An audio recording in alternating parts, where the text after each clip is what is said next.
welcome to, finally, Southern Illinois University, where we have had some technical difficulties getting started.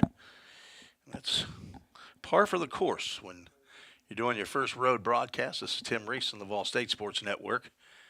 We are up and running. We're in the top of the first inning. I will recap here as soon as possibly can, just trying to make sure that my equipment is actually operating. In the press box, the Mike Reese press box here on the campus of Southern Illinois University in Carbondale, Illinois. The Richard Itchy Jones Stadium. Chip Harris on the mound delivers, I believe that's ball one. I believe we have a 1-2 count here. The fifth batter of the inning, Alex Schreckenberg, the DH, with 1 on, 2 out, and 1 in.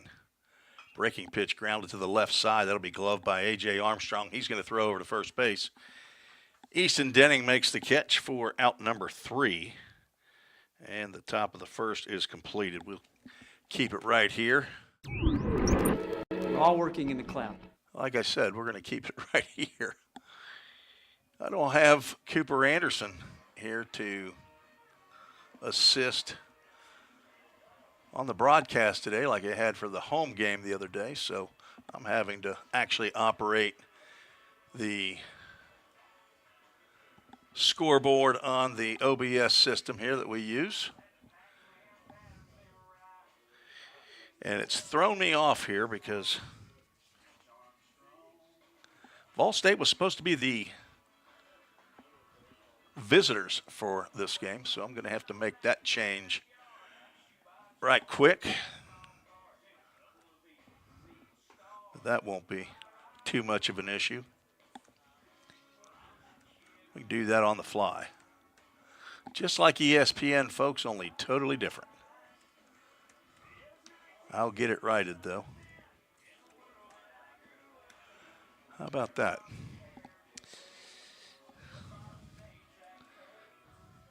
So on my score sheet, it'll be just the opposite. But you all won't ever see that score sheet. Have to redo it. In the top of the first, Chip, I don't know, I want to call him Jones. Chip Harris faced 5 batters, gave up a leadoff single to Caden McGee into right field, then walked Luke Isaacs. And runners were at first and second with nobody out, ended up inducing a do-dat double play off the bat of Jacoby Gross.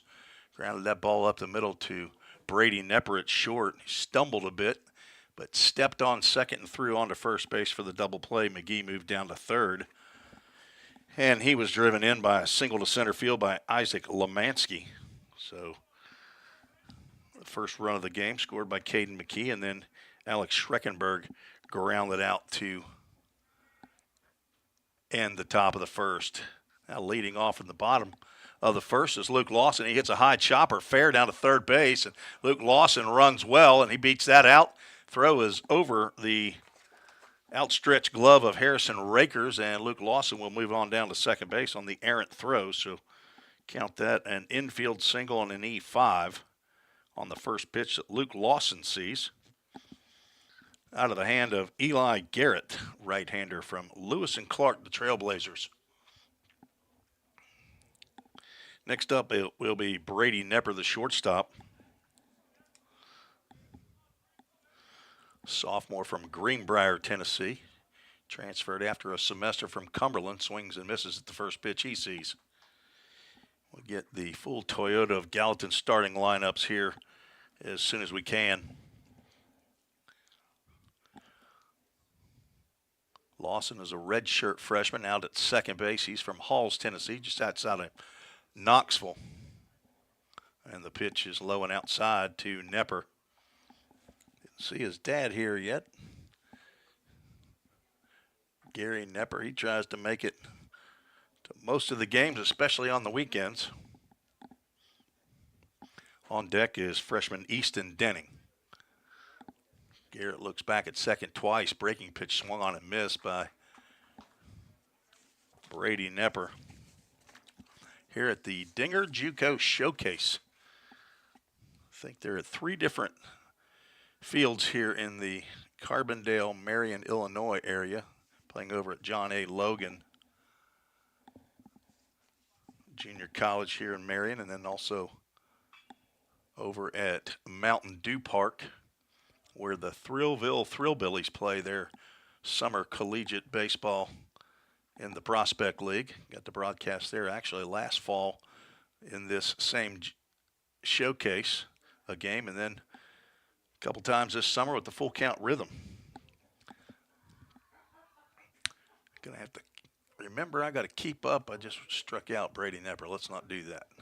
I think it's 1-2, and now I did strike him out. He looks at a breaking pitch. It whispers at the inside corner for out number 1.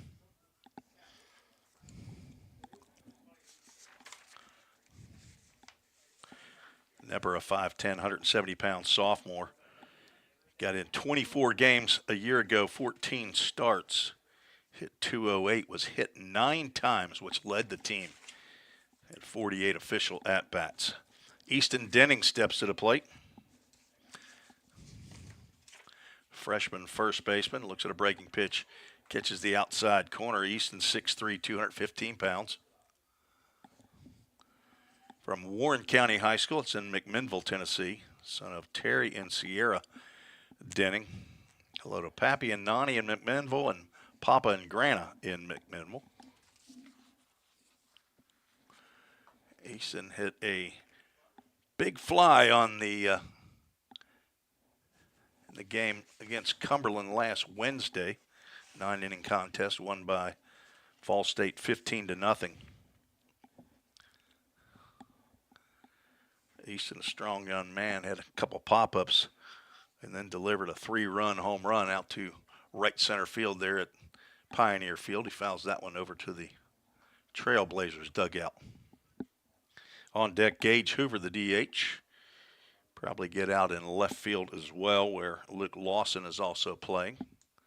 Easton Denning will probably give up first base duties to Carson Sanders, who hitting 5th in the lineup at some point. Scheduled for 7 innings here in Game 1. Game 2 will follow. There's a pitch wide. Nice pick up there by the catcher, Trenton McCain. Set the defense for you for Lewis and Clark. Braden Elliott in left, Jacoby Gross in center, Luke Isaacs in right. Nick Muskoff at third, Caden McGee at short, Isaac Lemansky at second base. Harrison Rakers is at second, and Trenton McCain behind the plate catching Eli Garrett. Garrett, a right-handed sophomore from Mount Vernon, Illinois, as that pitch is fouled off. Count remains 0-2 strikes. Not keeping a scoreboard here at Itchy Jones Stadium.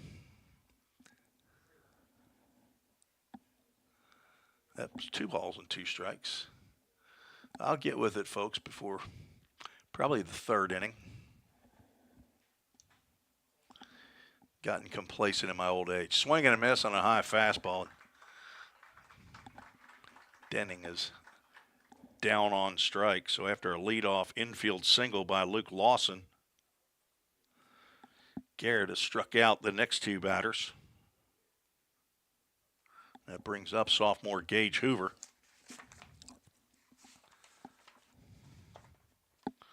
Hoover played in 18 games a year ago, started 12, looks at a breaking pitch, smokes that one into left field. McGuire with the wave on at third base, and the throw is not going to get Luke Lawson. Head first slide in there. RBI single for Gage Hoover.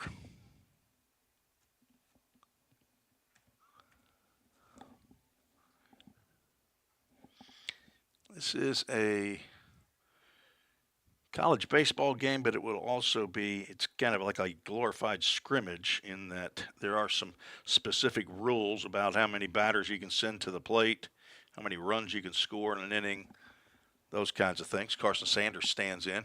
He swings and misses at the first pitch he sees. His parents are here in attendance, along with his pappy from Houston. Met him before the game. I've met the doctor and Dr. Sanders in the past. Carson looks at a fastball up. 1 ball, 1 strike. Down at first base, Gage Hoover, after singling into left field to drive in Luke Lawson. Each team with 2 out RBIs. Sanders looking to extend the inning for Reed Mashinsky, who's on deck. Thanks for joining me on the Vol State Sports Network. Sorry for the delay. We had the delay for the game getting started. Had all my equipment, everything was set up and going, and when I came back in after visiting with some folks for the game, I see that the gremlins had shown up in my computer equipment. Not sure what happened. There's a ground ball to left side, diving play by Moskoff, but he gets up and he throws the ball into right field and down to third. It goes Gage Hoover. Carson Sanders nearly took second base on the errant throw from the right fielder, but Sanders will reach on the fielder's choice. Another error on third baseman Nick Moskoff moves Hoover over to third. Runners at the corners. Brought to you by Line to Line.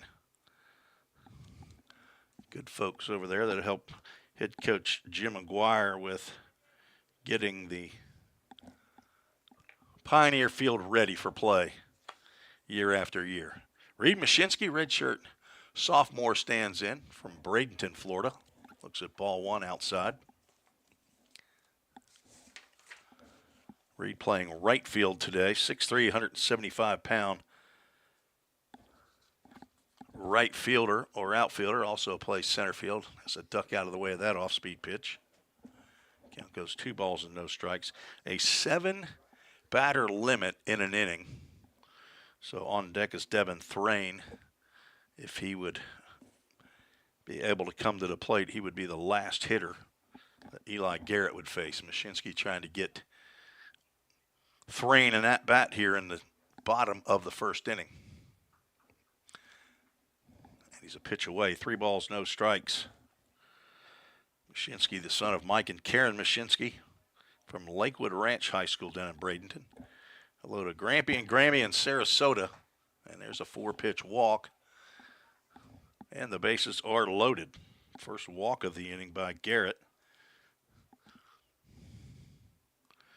Luke Lawson singled on a high chopper down to third. Reached second on an errant throw by the third baseman trying to throw out the speedy Lawson. Had been better off just to eat that ball. Then he struck out Brady Nepper looking. Struck out Easton Denning swinging on a high fastball.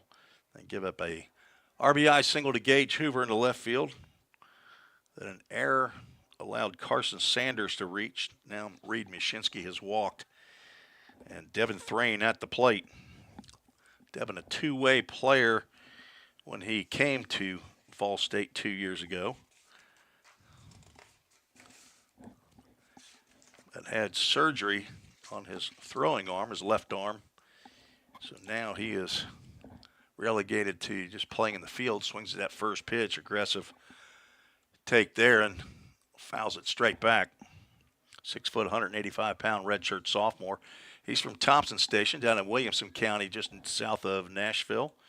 He's a Summit Spartan along with his teammate Drew Plummer, who would be batting behind him. He does have his helmet on. There's a line drive into center field, but it stays up for Jacoby Gross to make the catch. Hard hit ball, but Thrain retired, as are the Pioneers here in the bottom of the first inning. 1 run, 2 hits, 2 errors, and 3 runners left on base. If you're scoring at home, it's 1-1 after 1. Let's get to the Toyota Gallatin starting lineups and give you the home team. I had been told Pioneers were going to be the visitors, but home team. Luke Lawson led off. He's playing left field. Brady Nepper playing shortstop, batting second. Easton Denning batting third, playing first base. Gage Hoover is at DH, and he'll get some time out in left field in this ball game. He's batting fourth. Carson Sanders at DH also will play some first base, batting fifth. Reed Mashinsky, he's playing right field, batting sixth. Devin Thrain, just saw him line out to the center fielder and he is playing center field. Drew Plummer at second base, batting 8th. Lex Falsoni behind the plate. He is batting 9th, and A.J. Armstrong, a freshman, is down at third base. He will bat 10th. Both teams will bat 10 in today's game, which they are allowed to do and will do. So defensively, that puts Luke Lawson in left, Devin Thrain in center, Reed Mashinsky in right, A.J. Armstrong at third, Brady Nepper at short, Drew Plummer at second, Easton Dennings at first base, and Lex Falsoni is catching Chip Harris. Wow, I tell you, when you get something in your head, you just can't get it out sometimes.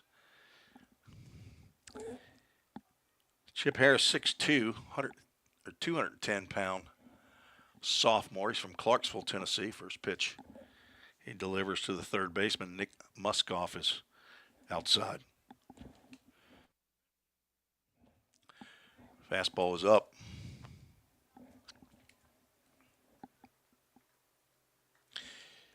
Harris will get 2 innings in this ball game. He'll be followed by Jack McLaury.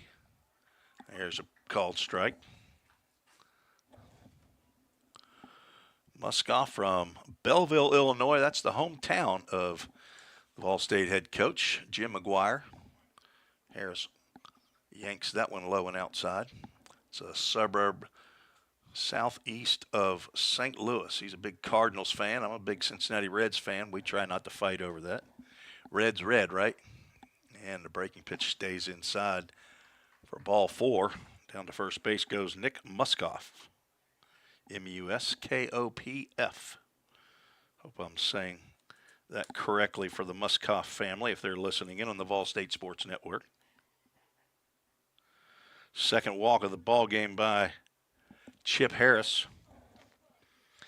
His parents, Smith and Melinda Harris, are here. Saw them, met them for the first time. Fastball misses high and away. Chip from Clarksville High School.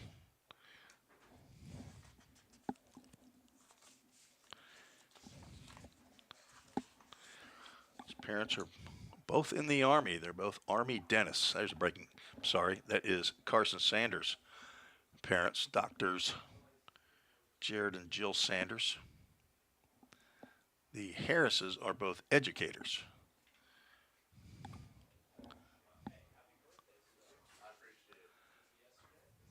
This is outside with a breaking pitch. Harrison Rakers is the batter. First baseman for Lewis and Clark, the Trailblazers from Godfrey, Illinois. That's just north of St. Louis. Rakers from Trenton, Illinois. Throw over to first base. Runners back in time. Harrison Rakers will be followed by Braden Elliott, the left fielder. Harris looking for another dudette double play.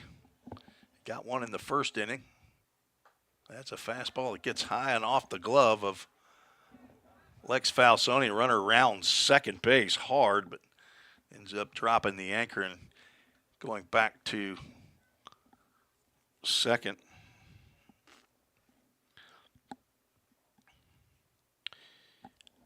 If I was the official scorer, I believe I would call that a wild pitch. Although as a former catcher, I think catchers ought to catch everything, but they don't. Popped up out to left center field. Out goes Devin Thrain now. He gives away to Luke Lawson. The right move as that ball was tailing over toward left field. And Lawson makes the catch, keeps the runner at second base, where we will now put him. So 1 out, 1 on. And the 8th batter in the lineup, Braden Elliott, the left fielder, stands in.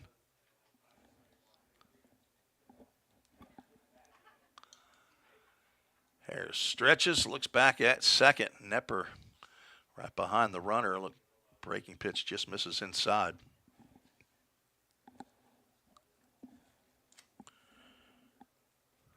Braden Elliott, transfer from Lincoln Trail. He's from Downs, Illinois. Sophomore outfielder. Fastball missed somewhere. I'm going to guess low. Sure looked like it was over the plate.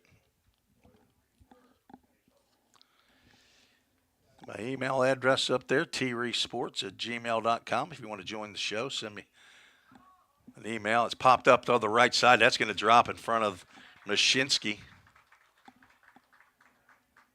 for a jam shot base hit.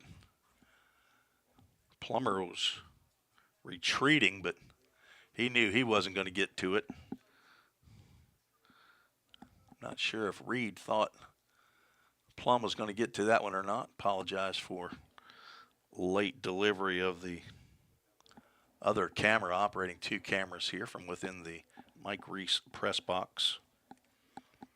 No open window that I can get to, so I'm going through the window, so there might be a bit of a glare. First pitch to Trenton McCain, the catcher, in there for a called strike. Runners at the corners with one out. Perfect time for the Dudette double play. Left-handed hitting McCain. There's a called strike. It catches the river on the outside corner. I think that's 0-2. A one-man band here, folks.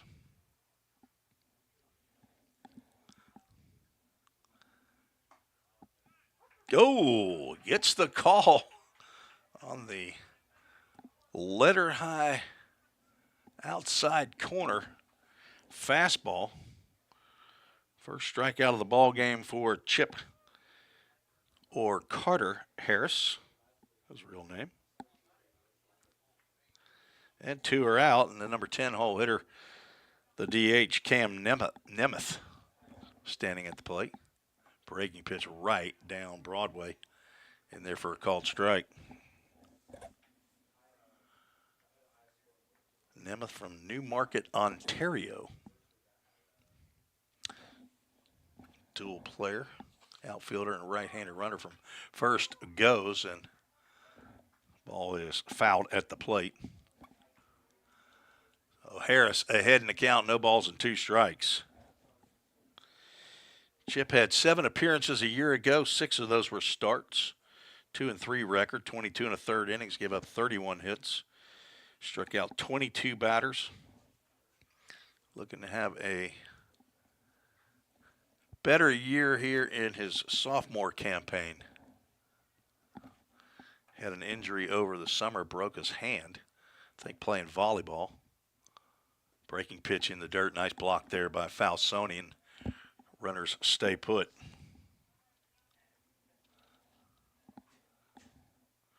On deck, leadoff man Caden McGee, who singled leading off the ball game. Harris hoping to leave him right there. Runner goes. This pitch is high. Falsoni doesn't have a prayer to throw out Elliott. And runners now at second and third. Makes infield play just a little more difficult, but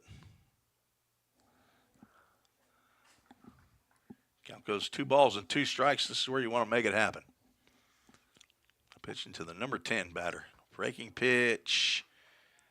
Just misses outside. We'll have a full count. Ministries full count to Trenton or Cam Nemeth. Could be Nemeth, Nemeth.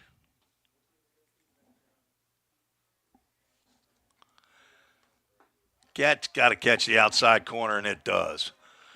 Strike 3. Chip Harris strikes out the last 2 batters, both looking to get out of the inning. No runs, 1 hit, no errors, 2 runners left on base. And Chip Harris's day is done. He will end up 2 innings, 3 hits, 1 run. It was earned. Walked 2, struck out 2. In the Cumberland game on Wednesday, he threw an inning, gave up no hits, no runs, walked 1, struck out 2. So He now has 3 innings with 1 earned run and 3 hits, 4 strikeouts in those 3 innings. So good start to his fall. The young man from Clarksville High School in Clarksville, Tennessee, the general studies major. Brother to Smith and Anna. Hello to Pop and Nana in Clarksville, along with G Mama in Clarksville, Tennessee. Take a quick break. Be right back on the Vol State Sports Network.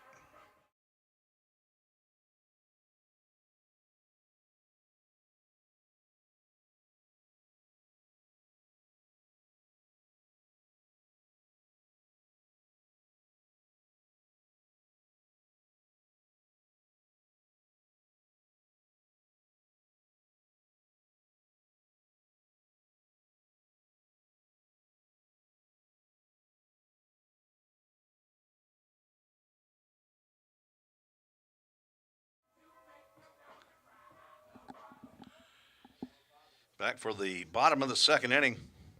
Drew Plummer, Lex Falsoni, A.J. Armstrong to face Eli Garrett in his second inning of work. Swinging a foul ball by redshirt sophomore Drew Plummer. Teammate with Devin Thrain down in Summit. Utility man for the Pioneers. Can get behind the plate, can play any of the infield positions. Looks at a breaking pitch down in the dirt. Actually, it's all turf here. It's an entirely turfed field. There's no grass to be seen actually within the walls. Southern Illinois University Salukis home field. They're in the Missouri Valley Conference, along with my alma mater, Belmont University.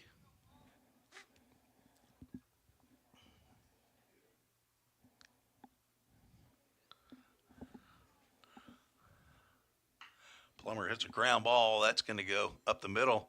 360 spin by the shortstop, Caden McGee, and he throws out Plummer. Nice play there. May have put a little mustard on that, but obviously an athletic player out there at shortstop. Plummer runs pretty good. McGee's throw got him by about 3 steps. Plummer, 5'11", 170-pound redshirt sophomore from Spring Hill. As Lex Falsoni stands in. Swinging a miss on a breaking pitch. Hello to Jerry and Andrea listening in today on the Vol State Sports Network on YouTube. Another breaking pitch that missed somewhere. I have no idea.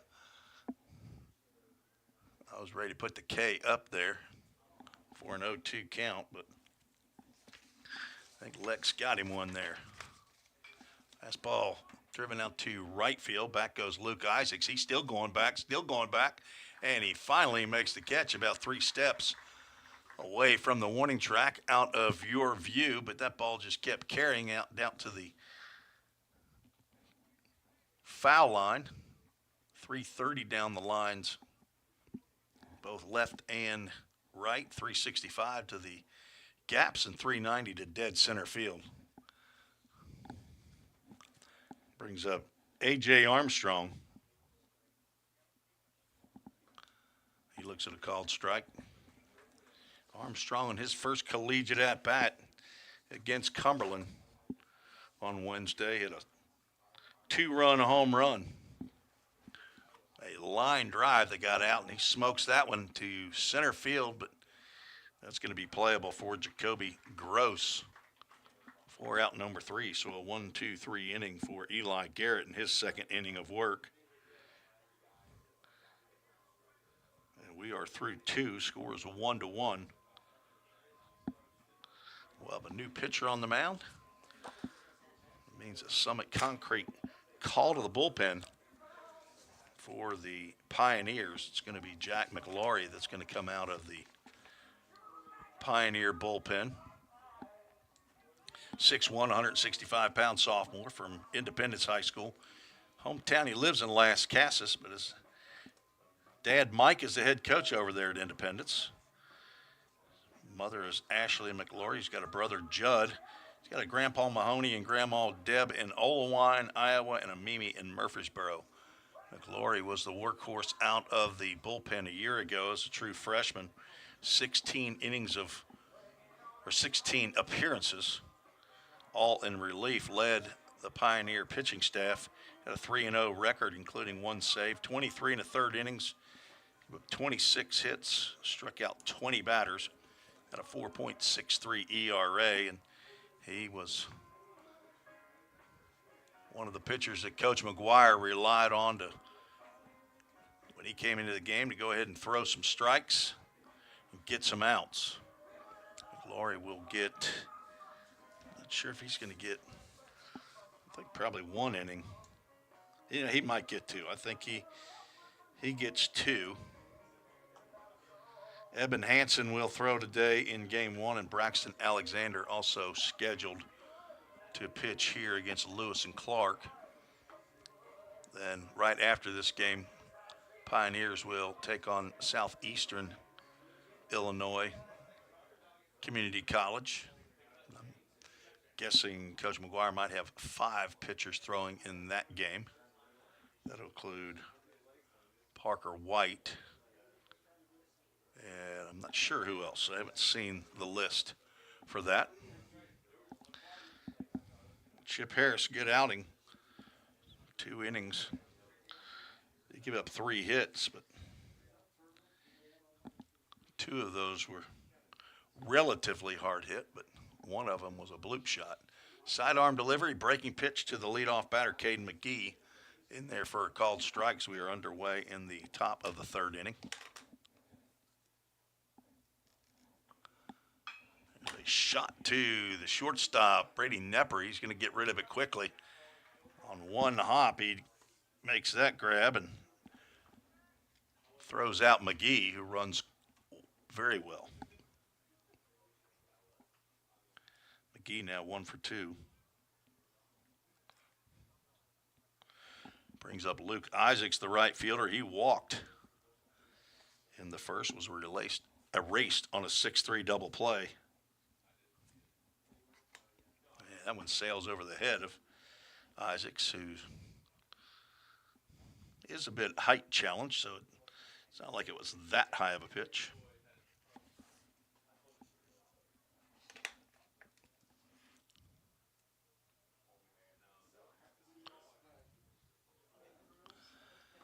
Breaking pitch catches the inside corner, says our home plate umpire. Isaacs thinks it went around, and I don't disagree with that. That's popped up to the right side. Easton Denning over to the wall and can't handle it as it bounces into his glove and then out of play. A very short wall down here. It's, again, I can't get any wider on my camera angle and don't have a camera operator to follow the baseball. But Denning over to the brown area of the turf that is the warning track, but not having played here before, didn't realize how much room he had. Count goes 1 ball, 2 strikes to Luke Isaacs. Fastball lined out to right field. Ree Mashinsky makes a nice over-the-shoulder running catch into right center field for out number 2. Nice play there by the long-legged right fielder, Mashinsky, who, it's beautiful watching him run. Those long legs on that 6'3" frame, he runs well. Very athletic outfielder. As I said, normally plays center field, but has a really, really strong arm. Coach McGuire has him in right field, and Devin Thrain, who's coming back from arm surgery, is playing center field. He also can go get him. It's the stronger arm in right field as count goes 1 ball, 1 strike to Jacoby Gross, the center fielder. Here the 3rd batter, faced by Jack McLaury. He goes sidearm, low and away.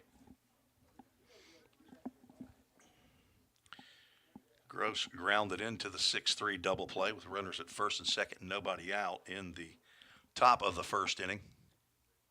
Sidearm delivery, slow breaking pitch, swung on and missed.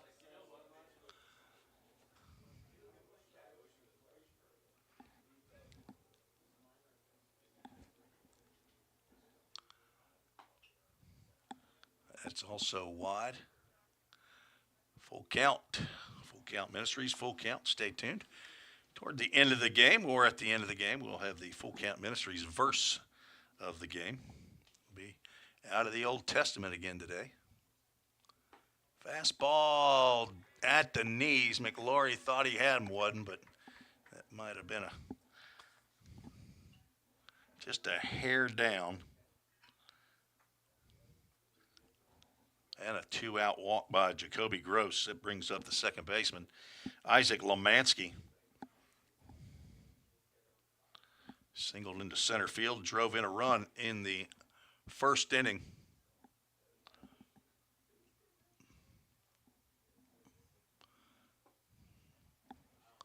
Ball one. Lemansky, of course, the common spelling of Lemansky. Lemanski. He's from Collinsville, Illinois. Infielder and a right-handed pitcher. Sidearm breaking pitch. It's popped up to the right side. Denning has a little easier shot at that one, and he's going to make the catch for out number 3. So a 2-out walk is of no consequence as Jack McLaurie gets out of the inning, faces 4 batters to get 3 outs. 1 runner left on base. They're headed to the bottom of the third. You're listening to the Vol State Sports Network.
Welcome back to Carbondale, Illinois. We're at the home of the Southern Illinois University Salukis here at Richard Itchy Jones Stadium.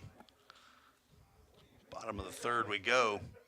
Top of the Vol State lineup, Luke Lawson looks at a first pitch outside from the new pitcher, Brady Jackson, on in relief of Eli Garrett, who went 2 innings, gave up 2 hits and a run. Run was unearned. He walked 1, struck out 2. At a 1-2-3 inning second after facing 7 batters in the first inning. 3 balls, no strikes to the speedy left fielder Luke Lawson, who had a lead-off 1-hop chopper down to third base. It single and then went to second on an errant throw. There's one right down the can for strike one.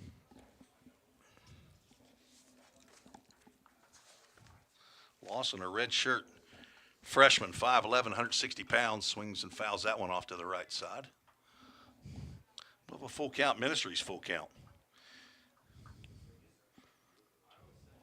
Actually, Halls High School. He's from Powell, Tennessee. I keep saying he's from Halls, Tennessee. Basically Knoxville. And ball 4 moves him down to first base with a leadoff walk.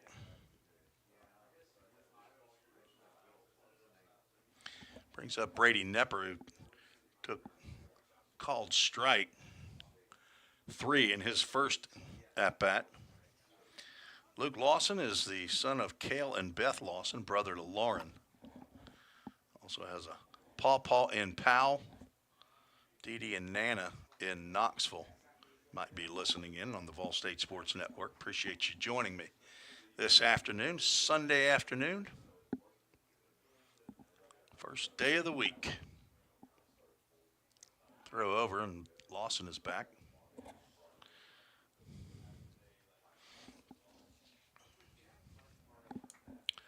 Luke is happy to be on the field. Glad that spleen count or whatever it is, after having mono, is back to where it's supposed to be as the fastball catches the outside corner. He was one sorry-looking puppy beginning of the fall season when he wasn't allowed to practice even. He was doing everything else he could to help the team out, putting the baseball in the pitching machine when batting practice is going on, or he was even out weed eating around Pioneer Field, dragging the infield dirt. He did whatever he could to be a part of the program. Changeup misses down in the dirt, down in the turf, and Lawson's going to take second base on the wild pitch. Just a matter of time before he got the green light to steal anyway. Might be the fastest player on the team. I don't know that Coach Jim McGuire ever actually times them. Some teams will do the 60-yard dash as a timed baseball run. We used to do that back at Belmont 40 years ago, and I'd have seen some schools and players that will post that on their social media, what their 60 time is. Personally, I'd like to know. Maybe I'll just go out there and do it. 3-1 pitch, fouled off, and we'll have our second full count, Ministries full count of the inning to Brady Nepper. Nepper trying to go the other way with that pitch, fouls it off. Not sure what is going on, but he's just going to go take first base. Maybe it was a catcher interference.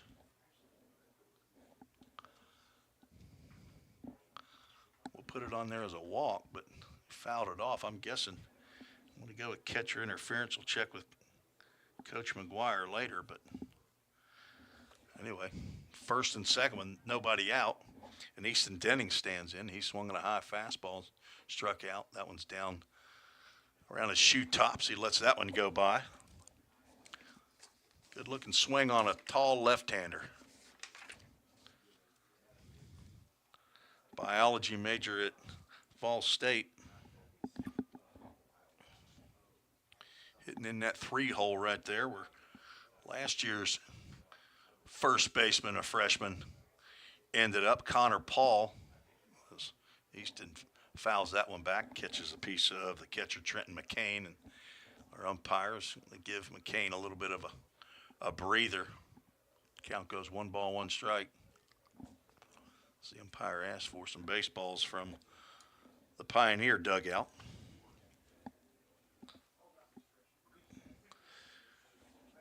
All clouds here, but thankfully no rain. Game time temperature was about 78, and it's now up to 83, but not sure how it's slipping through there. Thankful that it's not the 90 plus that it's been down in Middle Tennessee for the last several days. 2 ball, 1 strike count. Denning looking for a pitch to hit here and drive. Brady Jackson delivers, and that's down as well. He has had some trouble getting the ball over the plate. Walked Luke Lawson. Lawson moved down to second base on a wild pitch. Brady Nepper had a full count. Must have on his 3-1 swing and a foul ball. Must have caught the glove of Trent McCain behind home plate. He was awarded first base. Denning had a pitch to hit there and not able to time it. Fouls it off his lower body. And our third full count, Ministries full count of the inning. Brady Jackson, a freshman right-hander from right here close to home. He's went to Marion High School.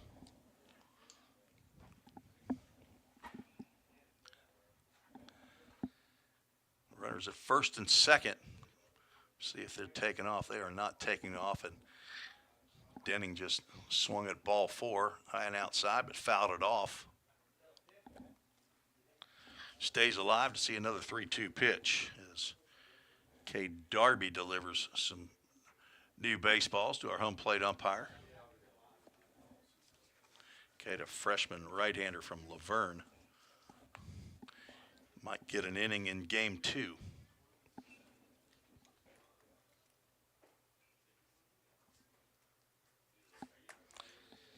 Jackson comes set, looks back at second and delivers. Ground ball, Tapper foul to the right side. Again, Jackson staying away from what he is guessing, probably rightfully, is the wheelhouse of Easton Denning, and that is typically to a left-handed power hitter about thigh high on the inside corner. Denning will make a ball go a long way. See it again. Full count pitch. That line drive, that's over the head of the shortstop and into the gap. A roll all the way to the wall. 2 runs are going to score, and Denning is going to have a stand-up double, a do-dat double off the bat of Easton Denning. He went with that pitch instead of trying to pull it and drove in 2 runs. Ball State takes the 3-1 lead. Nice swing by Easton Denning. Lawson comes in to score, as well as Brady Nepper. And that brings Gage Hoover to the plate. Hoover has an RBI single in this game. Got an opportunity to get another one here. He grounds one up the middle, and that will be gloved. Backhand by the second baseman, but he saved a run. But Gage Hoover with another base hit.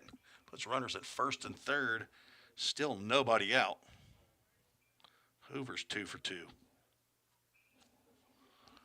Nice play there by Lemansky to keep that in the infield. So back-to-back hits.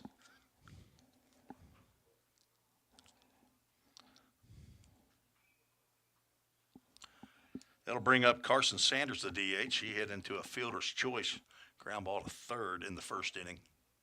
He swings and taps one right back to the mound. They're going to go to the plate. They're not going to get Easton Denning. Jackson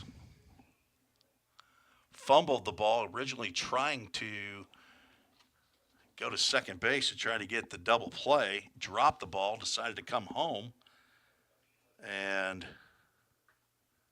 was late with the throw. Denning comes in to score. He was in between whether or not he was going to come to the plate, but as soon as he saw Jackson look to second base, he decided to come on home. That one's driven down the right field line over, and a diving catch is made by Luke Isaacs in foul territory. Tagging from second base is Gage Hoover. He'll move up to third base. Put a star by that one. A nice diving play by Luke Isaacs for out number 1.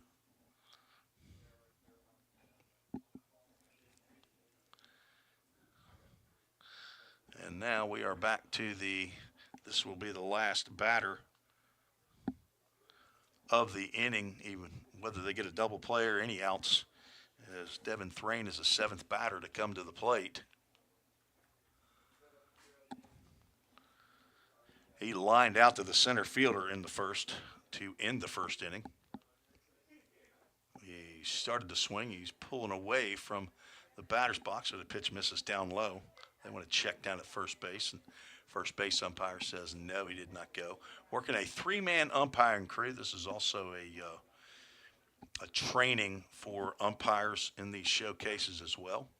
So have a home plate umpire, first base, and then an umpire in the middle of the field. I don't have names of any of them. So Carson Sanders is down at first. He reached on the fielder's choice. Gage Hoover down at third. They're reaching on an infield single. 2 balls, no strikes. Goes to 3 balls and no strikes to Devin Thrain.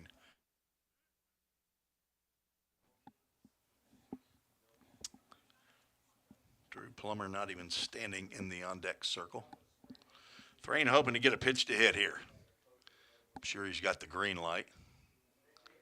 And he's going to draw the walk. That should end the inning. Let's see if that's going to end it.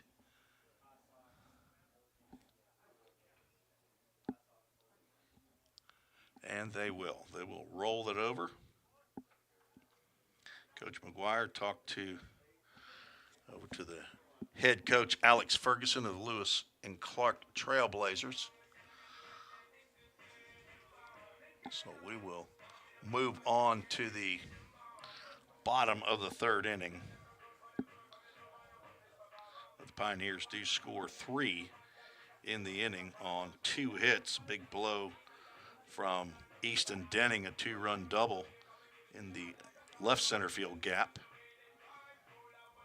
Denning ends up scoring on the fielder's choice ground ball by Carson Sanders. I did not rule an error on that. I guess it probably could be. With the inning rolling over, we won't charge any left on base there, but 2 hits, one by Easton Denning, first extra base hit of the ball game, and an infield single by Gage Hoover, who's 2 for 2 in the game. Jack McLaurie is back out for his 2nd inning of work. He is taking the field. Let's see, Easton Denning still at first base. Luke Lawson still out there in left field. Devin Thrain in center, Reed Mashinsky in right. A.J. Armstrong at third, Brady Nepper at short, Drew Plummer at second. As I said, Denning's at first base, and Lex Falsoni, starting catcher for the majority of conference games a year ago, is still behind the plate. Falsoni, one of the Creekers from Stewart's Creek High School. He and Gage Hoover, and got another one. I got to get that in my head as to who those Creekers are. As we move to the top of the 4th, Lowry gets the first pitch into Alex Schreckenberg for a called strike. As Alex Ferguson, wearing the shorts and a T-shirt, not in uniform, third base coach, as that ball is foul tipped, and that would catch a piece of Lex Falsoni. Actual name Alexander Falsoni. Coach McGuire will come out and check on his catcher. It's not the first time Lex has been hit with a foul ball. As I said, son of Jerry and Andrea Falsoni. He's got some grandparents up in Flint, Michigan. Grandpa and Grandma. 5'11", 220 pounds, sophomore. Said he's good to go. McGlory delivers the 0-2 pitch, and that's going to stay inside, and that's going to hit maybe the elbow of Schreckenberg, the DH. Mike could have got out of the way of that, but breaking pitch like that, why would you? Go ahead and take your base. Second base runner to reach on McLaury, who beginning his second inning of work.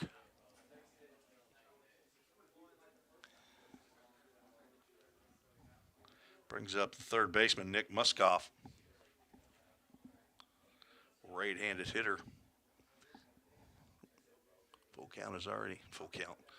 Ball State has already turned one double play as that pitch gets in there for a called strike. Brady Nepper on a tailor-made double play ground ball up the middle. Got nice hop right to him, about 4 steps away from the base. Runner goes, pitch is down low, and there is no throw. Tough pitch to throw down on. And Schreckenberg picks up a second stolen base of the ball game for the Trailblazers. Now, it goes the chances of a dudette double play is significantly decreased. Breaking pitch stays upstairs for ball 2.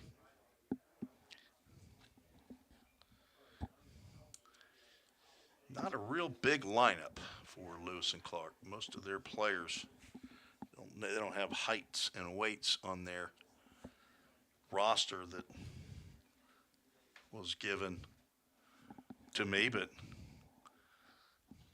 just the eye test, they're a little shorter and a little more compact. That pitch misses below the knees.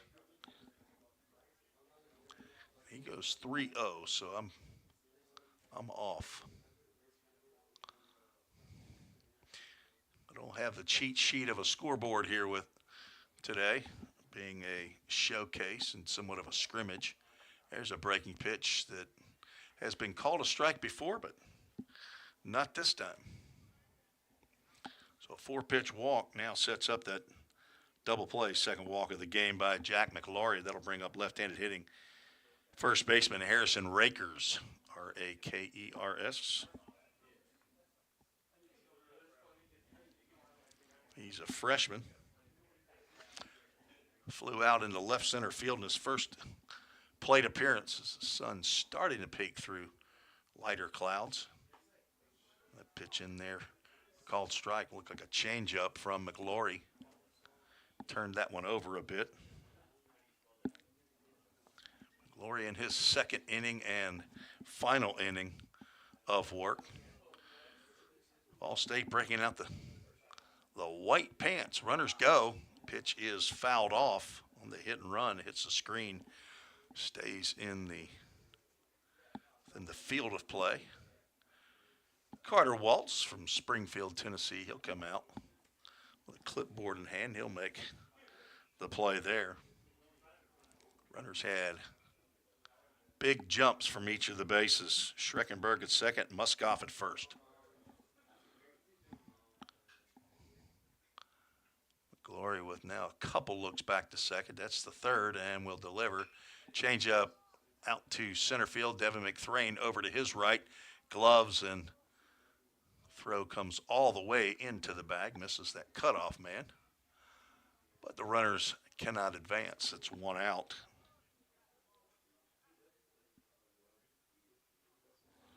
Braden Elliott will stand in, hit a little bloop single in front of Reed Mashinsky in right field in the second, stole second base, but then was stranded there after Chip Harris struck out the next 2 batters looking. 2 on, 1 out. The top of the 4th inning. Play back to second base. Renner gets back.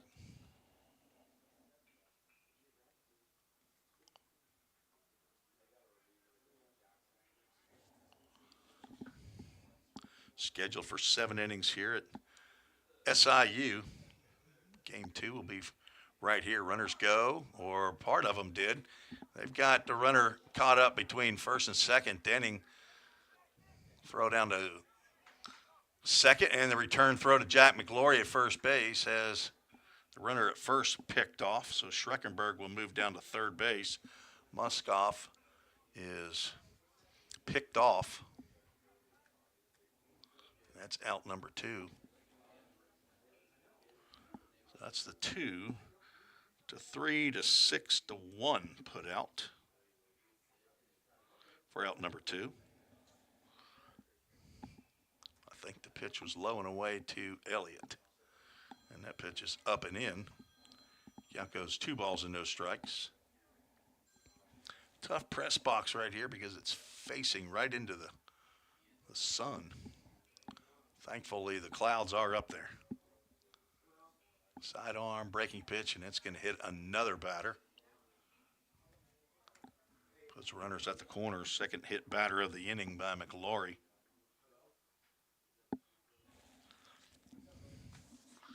Let's see how many Jack hit last year. He hit 4.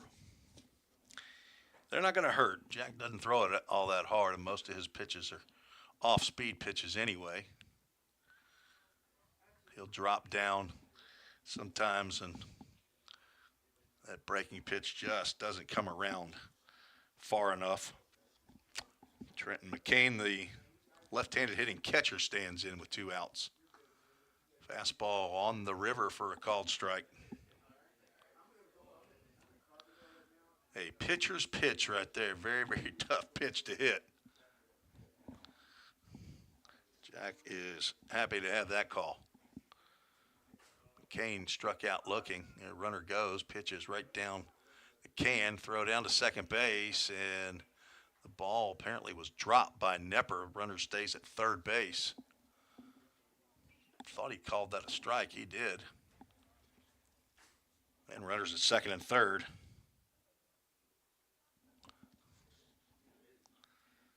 Second stolen base of the innings. Trailblazers trying to manufacture some runs.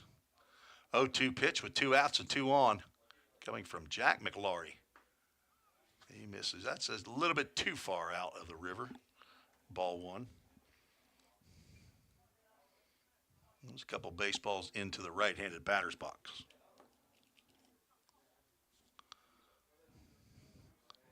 First time in my 3+ years with the Pioneers to play Lewis and Clark. Foul Sony's glove back to the backstop. Count remains 1 ball, 2 strikes. Lewis and Clark plays in JUCO Division II. They're in Region 24. They were 29 and 30 a year ago. Overall record. McLaury from the stretch on that right side of the rubber delivers fastball up. Got up to 85 miles an hour right there.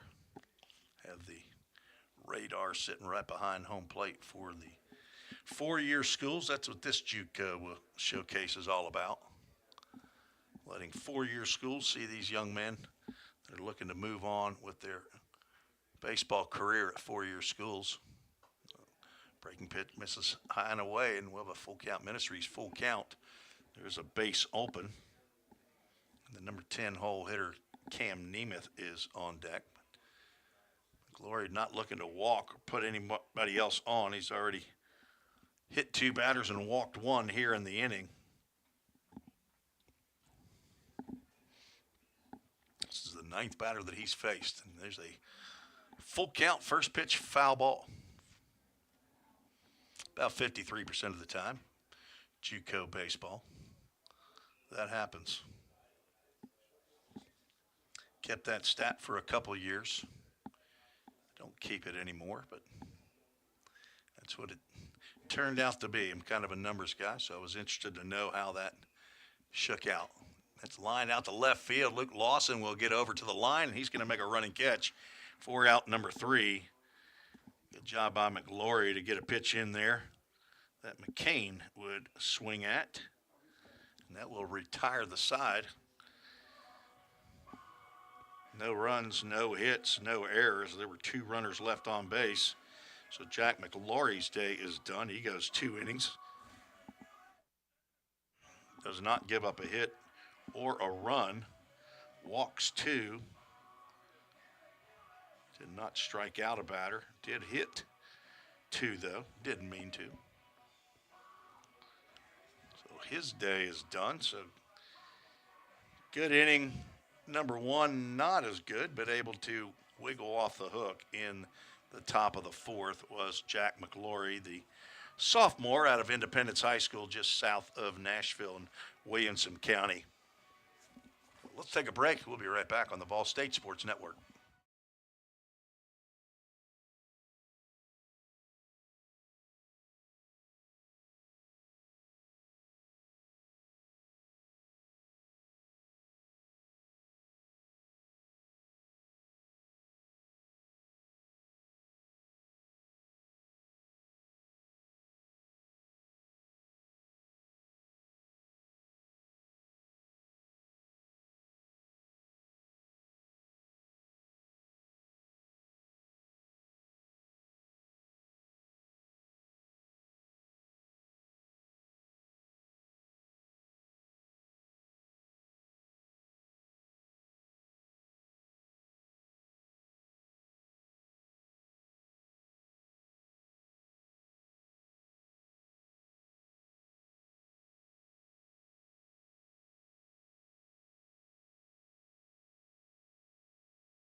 Tim Reese back on the Vol State Sports Network, where we move to the bottom of the fourth inning.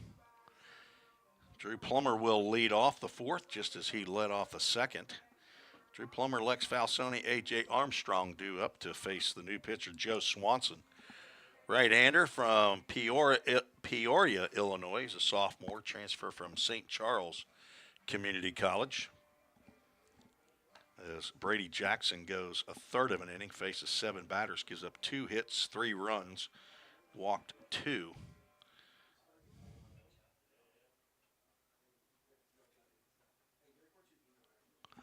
Scheduled for 7 innings. Head coach Jim McGuire coaching down at third base. He's in his 4th year at Vol State, 37th year overall.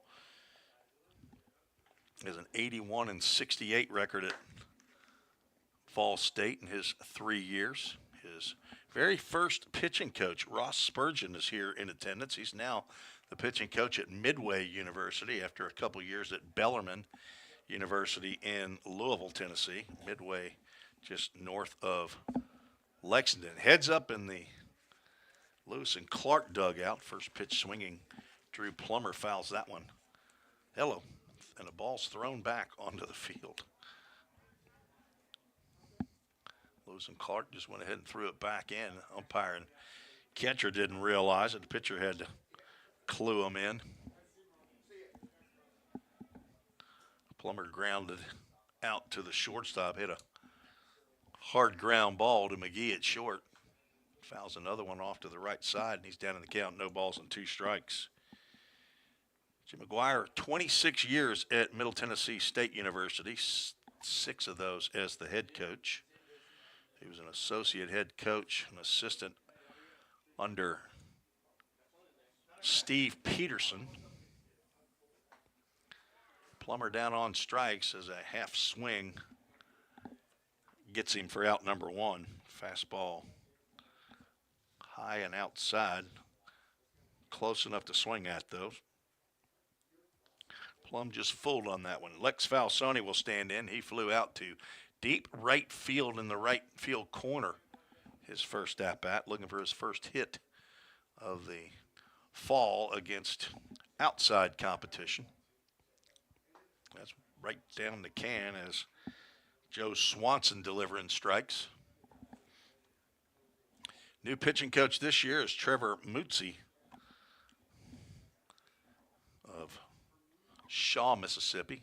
There's a fastball that whistles right by the umpire's left ear on its way to the backstop. Mutzi was a left-handed pitcher at Cumberland University. Also pitched at Jacksonville State and Motlow State. Recently was at Davidson Academy in Nashville. So he's on for his first year with the Pioneers. High fly ball out to deep center field. Back goes Gross. He's still going back, and he makes the catch and falls down to or on the warning track. Lex Falsoni has flirted with extra base hits in both at-bats and had two nice plays made against him. He hit the ball about as far as you can hit it. Gross able to make the over-the-shoulder catch, and then momentum carried him to the turf. 2 outs. That brings up A.J. Armstrong. Same spot he was in the second inning. 2 outs, nobody on. He flew out to center field for a 1-2-3 inning against Eli Garrett in his second inning of work. Fastball in there at 92 at the knees.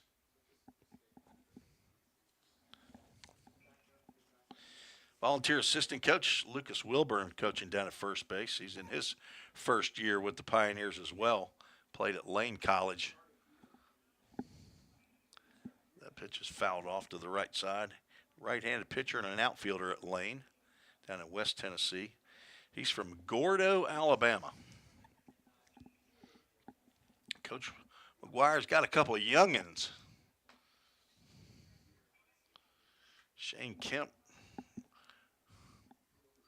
1 year last year in his 40s. John Ripel for the first couple years with Coach McGuire.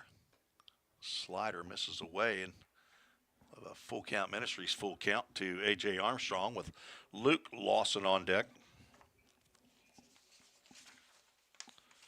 Anakin Jack Armstrong, that's what the AJ stands for, 6'1", 225 pounds, from Woodbury, Tennessee, and he takes a slider on the inside corner for strike 3 and a 1-2-3 inning for Joe Swanson.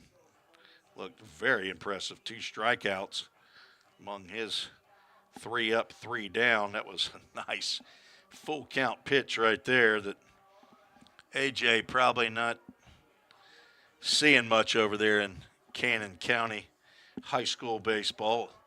Slider that dots the inside corner for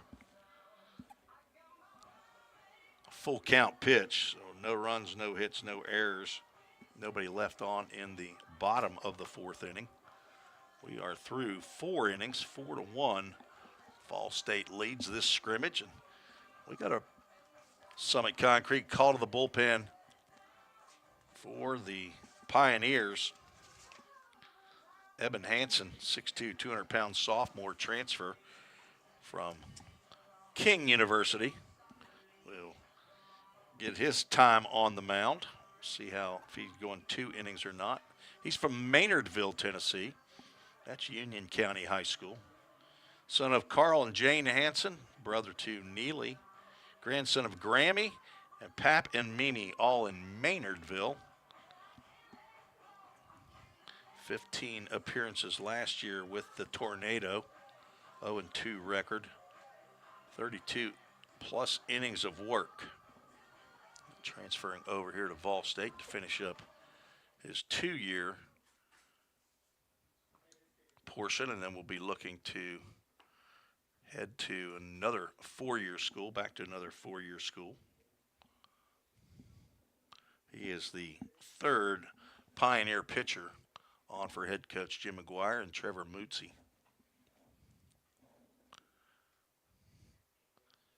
Pioneers will take on Southeastern Illinois. I believe they played Southwest Tennessee in the game before this game.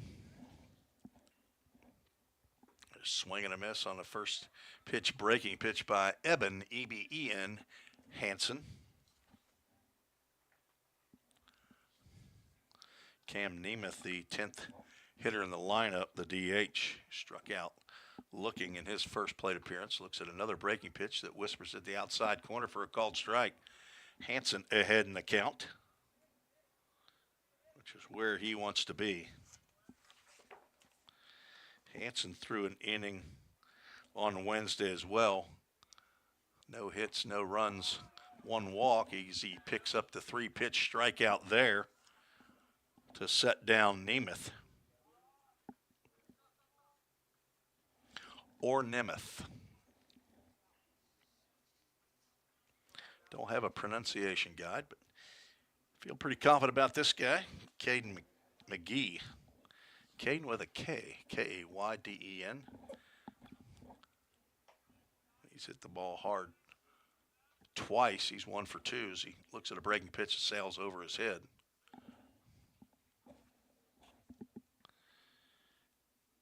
From Opdyke, Illinois, O-P-D-Y-K-E. Assume that's how you say that.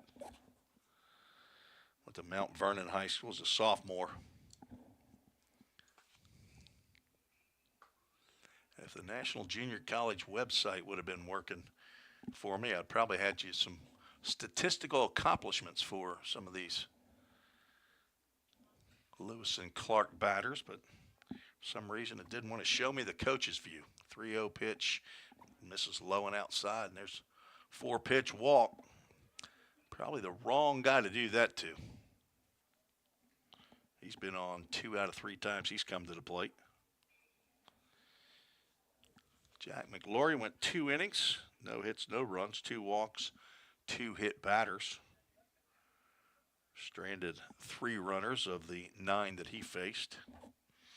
Chip Harris, who started this game, went 2 innings, 3 hits, a run, walked 2, struck out 2, throw over to first, and McGee is back.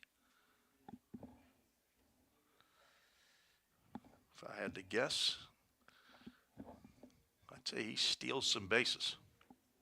Top of the lineup guy, shortstop, slightly built, kind of looks like Luke Lawson in the frame. Maybe 160 pounds. He takes off before the pitch is even thrown. No throw at second base, called strike. He just guessed there. And he guessed right.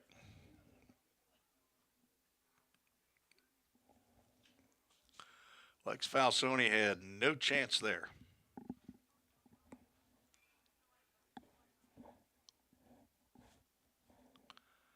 Now runner at second, 0-1 count, nobody, or 1 out. Ground ball, backhanded, nice glove by A.J. Armstrong, but he's going to eat that one. He started to throw from his knees, but dropped the baseball. And that kept the runner at second base. So an infield single by Luke Isaacs, who's now 1 for 2. Very, very nice play by Armstrong on the step and the dive to get that one in the glove. Not sure he was going to be able to throw out Isaacs from his knees anyway, but probably a good thing that he kept that in the glove. Jacoby Gross stands in. Pops one out to right field. Mashinsky back into the gap. Runner's going to tag. Mashinsky makes the catch. The throw is going to be cut off by Brady Nepper, and the runner moves up to third, but now with 2 outs. Infielder slipping out there. I know Nepper's having a little trouble keeping his footing. That's the second time I've seen him slip on this artificial surface. He's supposed to be wearing turf or molded shoes out there, and I'm sure he's got his from last year, but not sure how much of a grip that he's able to get out there on this turf.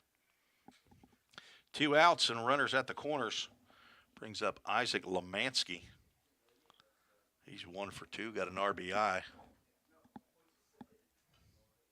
Runner from first goes. He drilled down the left field line, but it's going to go foul. Not sure if that was a hit and run and hit, but Isaac's on the move on the pitch, and Lemansky swinging at an inside fastball. Delivers a long foul down to the Pioneer bullpen. Lemansky single drove in a run in the first, popped out to first baseman Denning in foul territory in the third. Carson Sanders now out at first base, and there's a throw over to Carson. And out in left field is Gage Hoover. So Hoover in left, Thrain in deep center field, left center, Reed Mashinsky in right. Armstrong at third, Nepper at short, Plummer at second. Runner takes off. Pitch is called strike, no throw to second. And runners now at second and third with 2 out.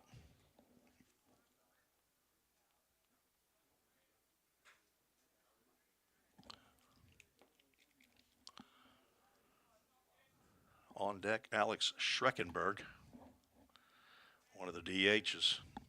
Lemansky is the cleanup hitter and second baseman. Hansen tries to step on one there at 88 miles an hour and misses low and outside. Lemansky does not offer. Transfer from Quincy University. He's from Collinsville, Illinois. 1-2 pitch, swung on and fouled to the screen.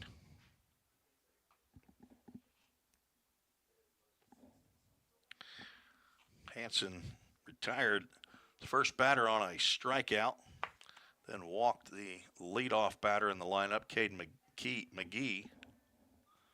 Keep wanting to call him McKee, like Country Cade McKee, former Pioneer left-handed pitcher. Another foul ball. Playing up at Midway and back with his old pitching coach, Ross Spurgeon. Ross Spurgeon is our Alley Cassidy Brick and Stone alumni spotlight today. We'll use him and Country Cade McKee, the left-hander from Kentucky, right there in, I believe, Georgetown, Kentucky is where he's from. Breaking pitch, just misses. Count goes 2 balls and 2 strikes to Lemansky. Going to tell you about the Ball State Baseball Alumni Brick Fundraiser. Those of you that are back for year number 2 and put it in your mind about getting your player a alumni brick put in the patio that's just inside the fence at the Tim Garrett Baseball Complex. You can email me at treesports@gmail.com and I'll get you the information. $100 for the brick. Get your player's name, his years that he played at Vol State, and his position. Inside pitch on the full count Ministries, full count, and that loads the bases. Second walk of the inning.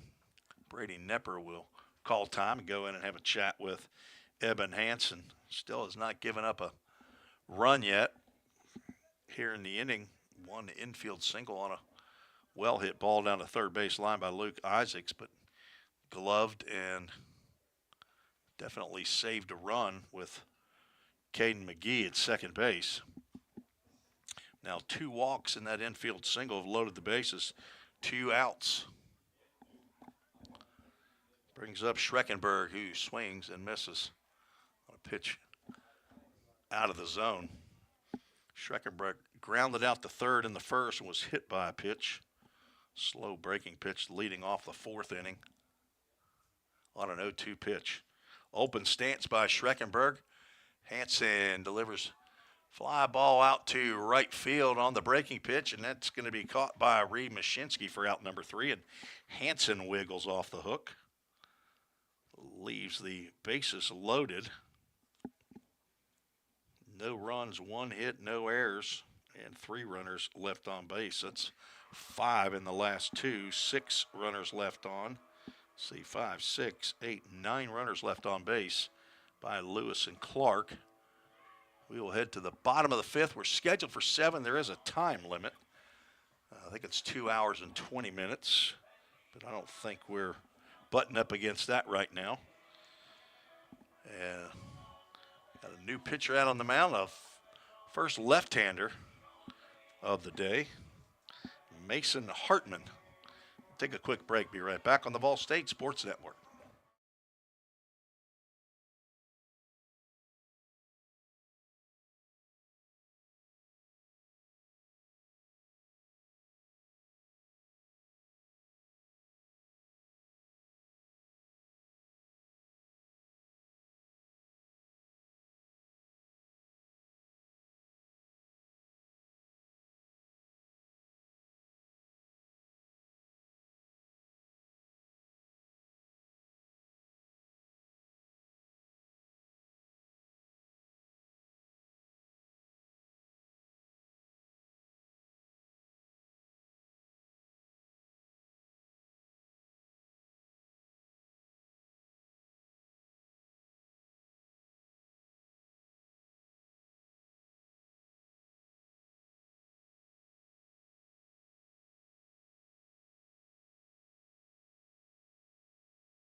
Tim Reese back on the Vol State Sports Network, where we move to the bottom of the fifth inning, top of the order for the Pioneers to face the left-hander Mason Hartman out of Collinsville High School, Maryville, Illinois. A freshman that will face 1, 2, 3 in the Pioneer lineup. Luke Lawson's 1 for 1. Has reached base both times he's come to the plate. Infield single in the first and scored. Walked and scored in the third. Let's see if he tries to lay one down here. He does not appear to be bunting on the first pitch that he sees from the left-hander. Starts to go and holds up on the fastball inside on the corner for a called strike.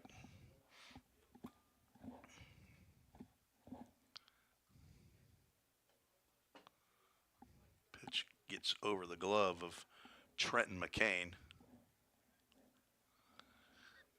If there are any defensive changes for the Trailblazers, I'm probably not going to be able to keep up with those. Kind of hard to see the numbers on the back from my vantage point. 3 balls and a strike to Lawson, and he's going to take another walk. Stroll on down to first base with a leadoff base runner. 4th walk of the game by Trailblazers pitchers. Second time that Lawson has reached base via the walk. He's 3 for 3 and on base. Brady Nepper reached on what I believe is catcher's interference and scored. He a little late on that swing right there, trying to go to the right side, and fouls that one just past the Lewis and Clark dugout. Get a little darker here. Lights not on at Itchy Jones Stadium. That's ground ball to the right side, could be 2.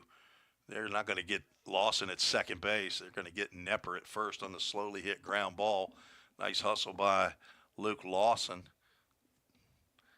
Basically turns into a sacrifice that's counted as an 0 for 1, but Brady Nepper trying to move the runner over did in fact do that. Lemansky had that slow roller. He started to look at second base, but decided to get the sure out. Brings up Easton Denning, who delivered a 2-run double on a full count pitch after fouling off a couple pitches. Ended up getting a pitch to hit and laced one right over the shortstop, Caden McGee, that rolled all the way to the wall. Scored Lawson and Nepper in that 3-run third. Denning ended up coming around to score himself on an infield or a fielder's choice as he looks at ball 1 there. 1 ball, 1 strike to Easton Denning, true freshman.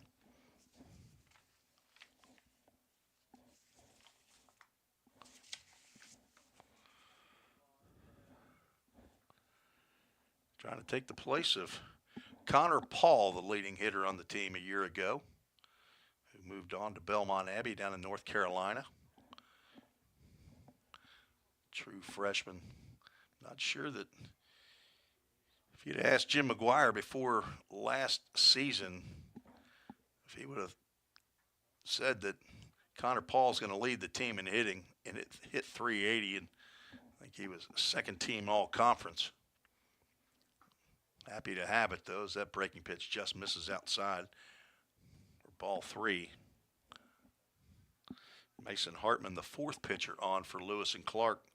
Eli Garrett, Brady Jackson, and Joe Swanson, first 3 to face the Pioneers here in Game 1 of the Dinger JUCO Showcase. Denning fouls that one straight back, and he'll have another full count. Ministries full count. Struck out in the first, and 2-run doodat double in the third. Denning, a Tennessean from McMinnville, Warren County High School. Lefty on lefty matchup with Gage Hoover on deck. Pioneers looking to drive in another run here in the fifth.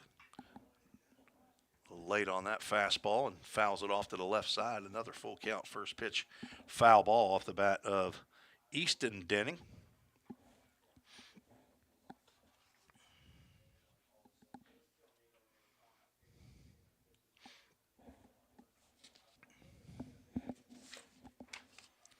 Connor Paul hit .382 a year ago. Led the team in hits, tied triples, and led the team in RBIs as Denning swings and misses there for out number 2.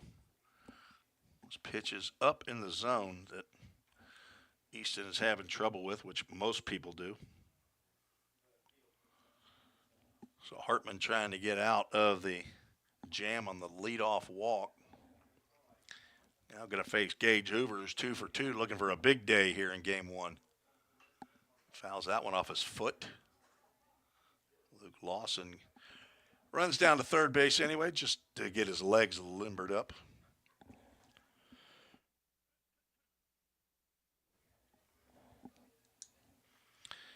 Hoover singled in the first, drove in Lawson for the first run of the game. The Framework Athletics first run of the game. I got to get back into my marketing mode here.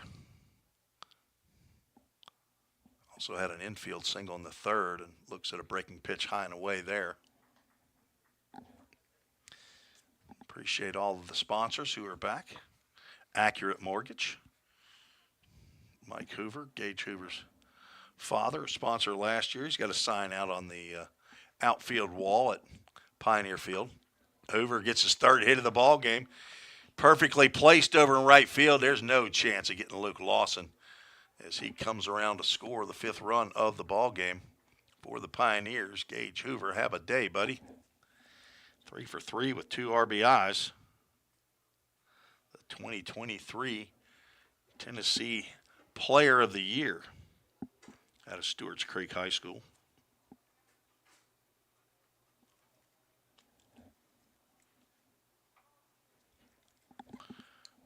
And a at bat for Carson Sanders. He drives one to left field. That's going to be caught on a leaping grab by, I assume that's Braden Elliott still out there. Carson Sanders smoked that ball. And I think Elliott he ran back, stuck his glove up, and when he hit the ground, realized the ball was in it, made a left turn, and now heading back to the dugout. I want to see for sure if that is number 11. I don't know these guys' faces. Still haven't seen, but I'm going to assume that was Braden Elliott, and another fine play by the outfield, as each one of the outfielders has a star on a play in this game. Carson Sanders just got robbed. But in the inning, 1 run on 1 hit, the RBI single by Gage Hoover. No errors. 1 runner was left on base. We are through 5 innings. All-State leads this showcase scrimmage 5-1 over Lewis and Clark. We'll take a quick break and be right back on the Ball State Sports Network.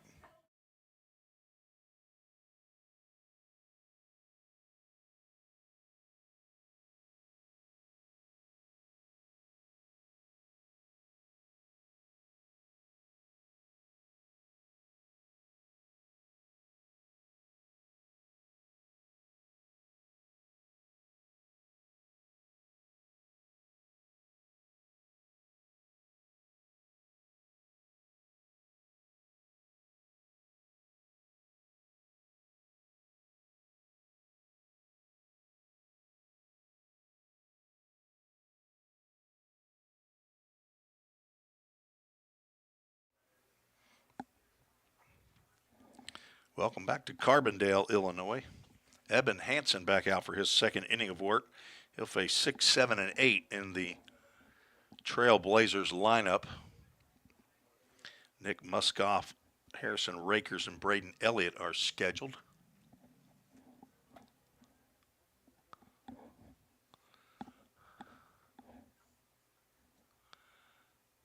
Breaking pitch misses up.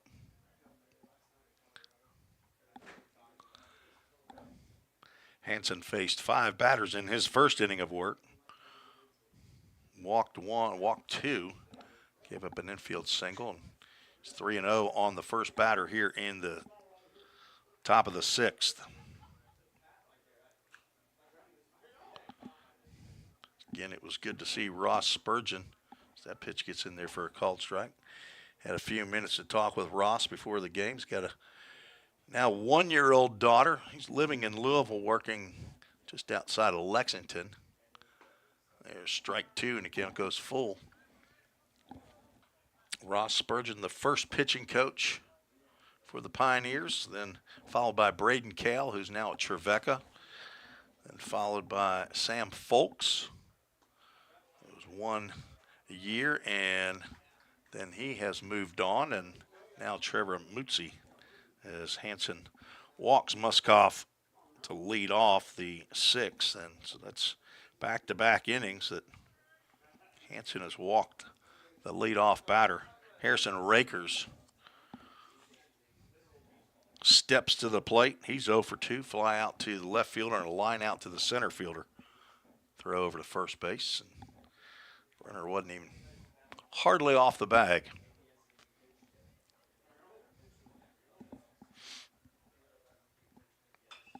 It's popped up to the left side. Nepper is going to go back and not going to be able to get that one. Lawson, I'm sorry, it's Gage Hoover in left. Catches it on one hop, but heads up play by Muskoff to see that that ball was probably going to drop. And so it's a bloop single into left field.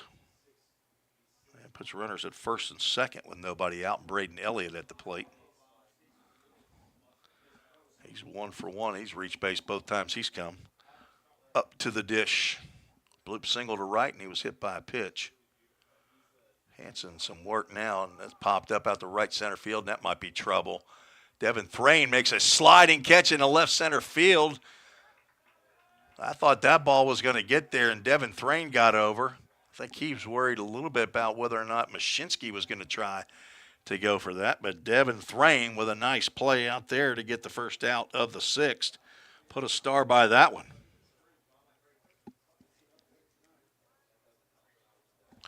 D-Train, or D-Thrain, out there and lost his cap, caught the ball. Nice play, Devin. Trenton McCain, the catcher, who's 0 for 2, stands in. Ball in the dirt. And Lex can't get a handle on that. Down to third base goes Muskoff on the wild pitch.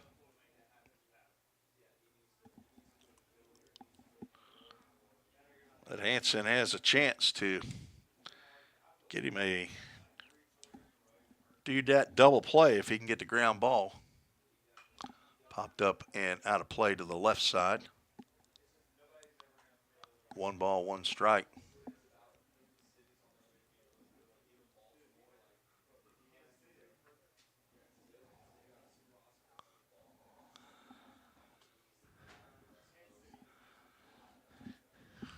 Cloudy day. Throw over to first as Rakers was walking off and looked like he was surprised that Hansen threw over. A little bit of a delayed response to get back, but he does.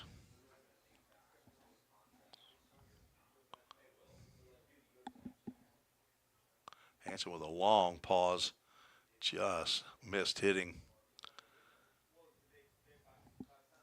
McCain right there, and looked like Falsoni may have gotten caught up with the home plate umpire there, who appeared to apologize to Lex for getting in his way.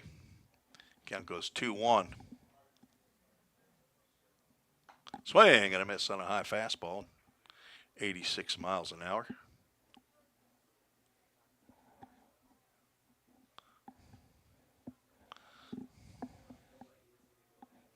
See Garrett Bruce and Caden Blackford, a couple of right-hand relief pitchers for the Pioneers, sitting right behind home plate. Runner goes. There's the ground ball on the hit and run. The vacated spot at shortstop.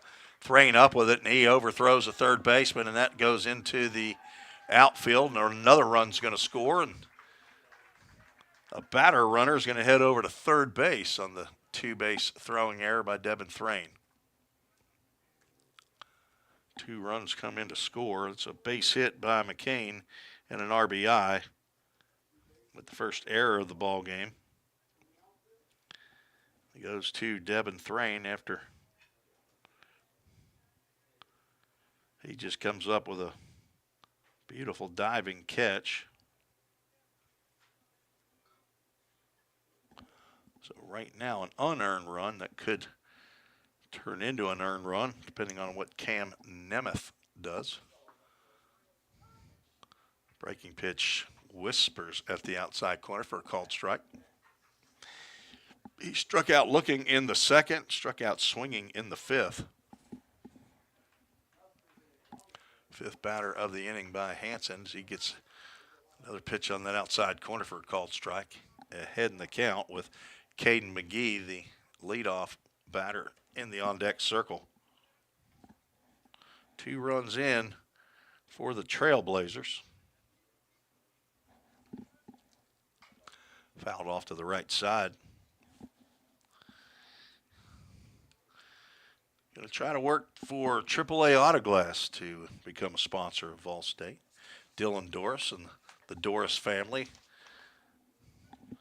sponsors for Full Count Ministries over the summer, and it just rolls off the tongue. Swing and a miss, and Nemeth has the hat trick. Not the day he had hoped for when he woke up this morning. That is out number 2 here in the 6th. And the 4th plate appearance of the ball game for McGee. He is 1 for 2. Breaking pitch misses outside. Singled and scored in the first, grounded out in the third, walked, and was stranded at third in the 5th inning. There's a letter-high fastball in there for a called strike.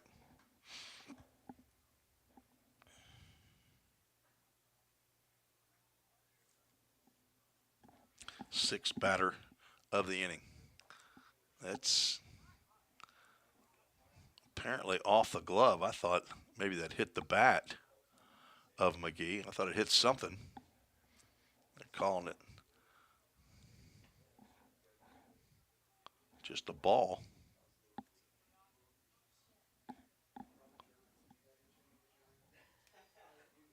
I think that's what they're doing. Can't hear the conversation that's going out. That's exactly what it is. 2 balls and a strike. Here in the press box, we got 2 little small windows that will open above, but that breaking pitch misses just a little bit high. Count goes 3-1. Hansen's already walked 3 batters in his 1+ innings of work. He doesn't want to walk another one. He gets one in there good enough for McGee to swing at, and we'll have a Full Count Ministries full count. Have the full count discipleship group. 11 guys have raised their hand to say, yes, I want to be part of that. Had 7 show up for yesterday's meeting as Hansen steps off the rubber. He gets one of those per batter.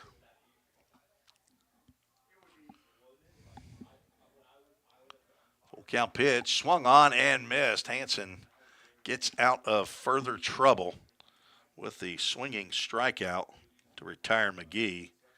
Finishes with 2 strikeouts. Does give up 2 runs in that inning. One of those was unearned as it scored on the air. So in his 2 innings of work, he gives up 3 hits, 2 runs, 1 earned, walked 3, struck out 2.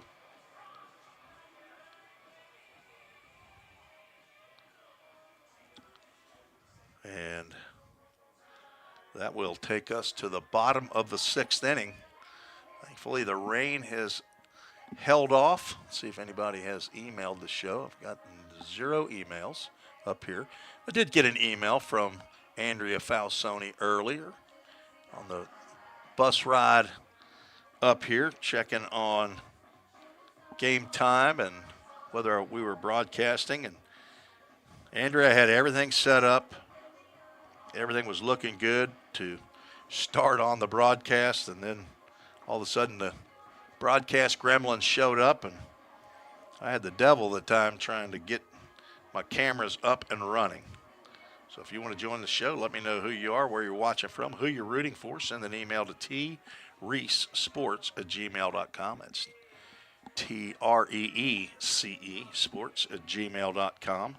We don't have the chats that are up and running on YouTube here, and so that's just how I receive comments or communication from you folks that are listening in right now. About 40 of you. We've had as many as up to 50 that I've seen on YouTube.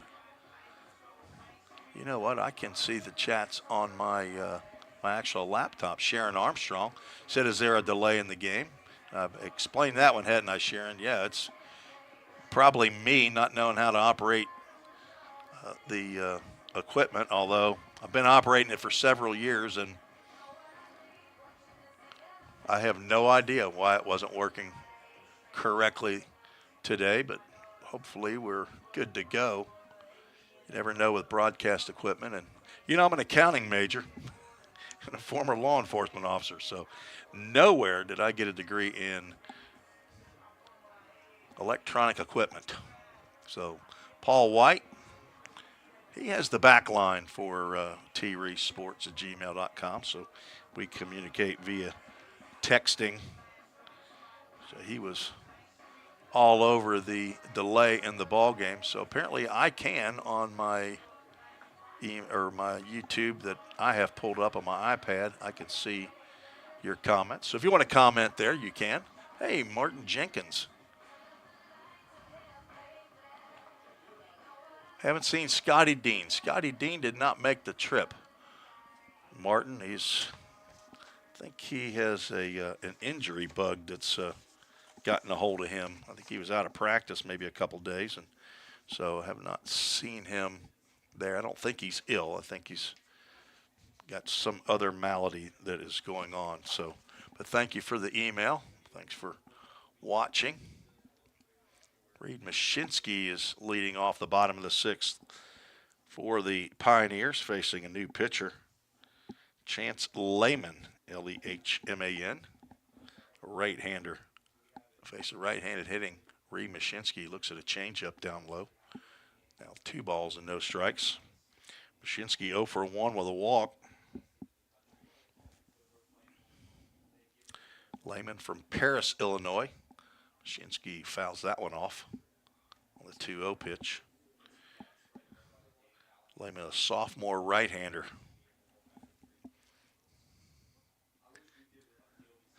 Looking forward to seeing Scotty Dean play in a game. Played for Chattanooga State a year ago. Mashinsky does not offer on the pitch in the left-handed batter's box, but it's called a strike. Now 2 balls, 2 strikes. He was robbed of extra base hit. Actually, that was a foul ball that the right fielder Luke Isaacs made the catch on. So Mashinsky hit soft line drive down the right field line that Isaacs ended up making a diving catch. Full count Ministries, full count to Reed Mashinsky. And that ball is high, and Mashinsky's on with a leadoff walk. He's now walked twice in the ball game. Devin Thrain will step in. He's 0 for 1 with a walk. Mostly sophomores playing in game 1 of the doubleheader. Game 2 will look a little bit different probably against Southeastern Illinois. Thrain grounds one to the left side, gloved by third baseman. That's a 5-4-3 double play. Turned by, I believe that's Nick Moskoff. It is still at third base. Over to Lomansky at second. He turned and just got Devin Thrain, and that is a 5-4-3 double play. We'll erase the leadoff walk. And 2 down. Pitcher's best friend right there.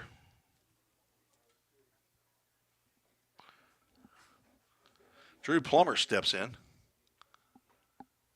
Change up turned over at 70 miles an hour in there for a called strike to DP. Talking to one of the former Pioneers, talking about a DP.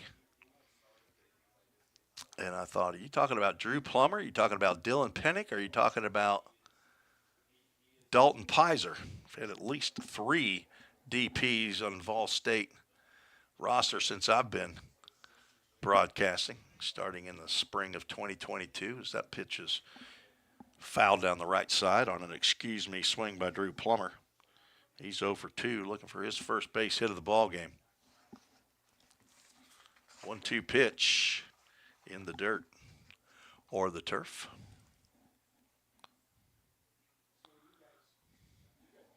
Plummer was 1 for 3 in the game on Wednesday against the Phoenix of Cumberland, their JV squad. He had an infield single. There's a ground ball to second up the middle, glove by Lemansky, sidearm throw, and it is dropped by the first baseman, Harrison Rakers. So Plum will finish 0 for 3, but he will reach base for the first time on the E3.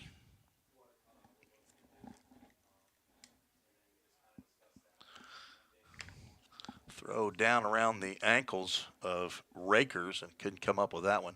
Daniel Goodman has emailed in on treesports@gmail.com. Danny and Tara rooting for Cooper Wallace. I fully anticipate Cooper will be in the starting lineup in Game 2. Appreciate you all listening in and checking out the broadcast. Talking to Coop a little bit.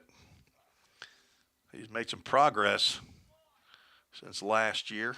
Came in as the old skinny freshman and looks like he's been getting some protein drinks, and they say he's been working out with Carson Sanders. I'm calling him the baby Hulk. He looks good. He's really looked good in practice and in the inter-squad games. And Lex Falsoni gets a called strike. He's down in the count 0-2. Falsoni with a couple flyouts to the outfield. 2 really nice plays by the outfield. Drove one to the corner in right field, and then drove one to deep straightaway center field. Nice running catch by Jacoby Gross as he looks at the 0-2 pitch and misses low and away. Runner at first on the error after the 5-4-3 double play. Erased the leadoff walk to Reed Mashinsky. Chance Lehman trying to end his 1 inning of work by retiring Falsoni. Breaking pitch makes the count 2 balls and 2 strikes. On deck, A.J. Armstrong. I think that even though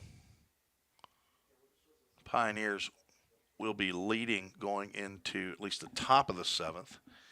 Even if they're leading going into the bottom of the 7th, they'll still bat. There's a hard hit ground ball to short. McGee, another 360, throw to first base, and that is errant, and it gets by the first baseman. Falsoni will reach. It's going to be a infield base hit in my book. McGee apparently likes that 360 move. Second time that he's done that. His throw was to the outfield side of first base and pulled Rakers off. He didn't come off far enough. The ball rolled to the wall next to the dugout. It'll be an error on McGee, and runners at the corners brings up A.J. Armstrong. Looks at a breaking pitch that I don't even think with good glasses could even see that outside corner, but I'm sorry, I called it a ball. Umpire, whose only opinion matters, called it a strike. Fastball. It looked a little firmer than 80 miles an hour, but that's what the gun said, and it's called a strike. So AJ going to have to look out there on that outside corner a little bit better. Down in the count 0-2. Change up in the dirt. Nice backhand by McCain, the catcher, to keep the runners at first and third with 2 out.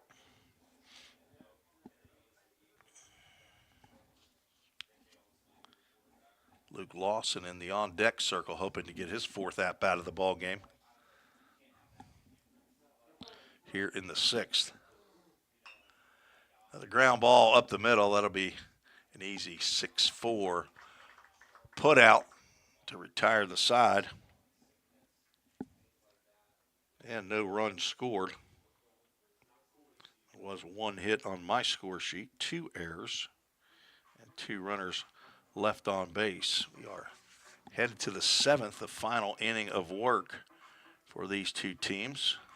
In game 1, 5-3 on the scoreboard, Toyota of Gallatin scoreboard. Do want to thank folks over at Toyota of Gallatin. A couple of years ago put up brand new scoreboards all the way around Ball State campus. One at the baseball field, one at the softball field, 2 inside Pickle Fieldhouse at the Richard Moore Gymnasium. And for the basketball teams, and it's a big undertaking right there, and beautiful scoreboards they are.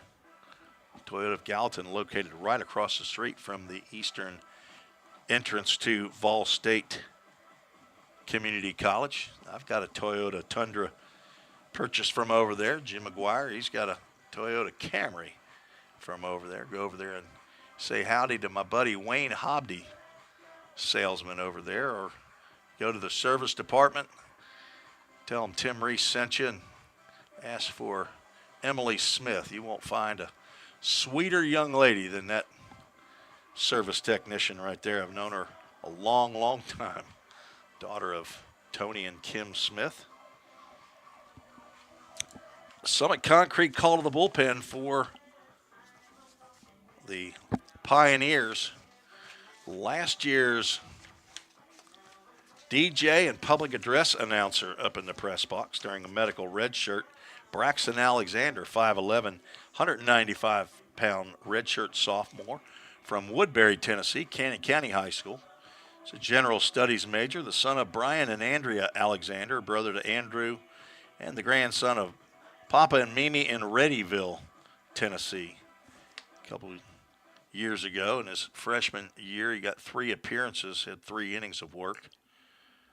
3 strikeouts in those 3 innings, but ended up having Tommy John surgery and was out all last year, looking to get 1 inning of work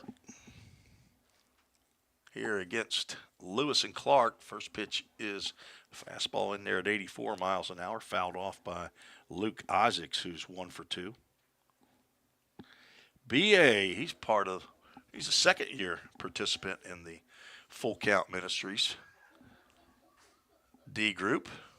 Swing and a miss on the changeup. He's ahead quickly 0-2. This is the final inning of the ball game, and I think regardless of the score, the Pioneers will bat in the bottom of the 7th as Lewis and Clark has 1 more pitcher they want to get some work in game 1. 0-2 pitch misses low and inside. Braxton Alexander, Parker White, and Cam Hodges, 3 returning Full Count 242 group members. Swung on and missed. Ball gets away from Falsoni. He recovers. Throw down to first as not in time. So Alexander will get a strikeout, but the wild pitch will allow Isaacs to reach first base.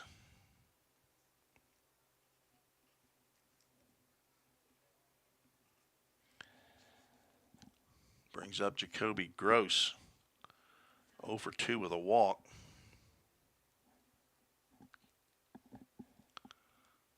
Alexander pitching from the stretch. Fastball in the turf. That will get by Falsoni. And Isaacs will move down to second base. Second wild pitch by Alexander.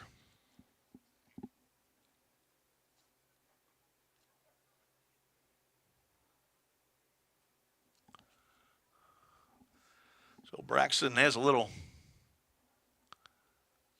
issue he's got to deal with here in his 1 inning of work.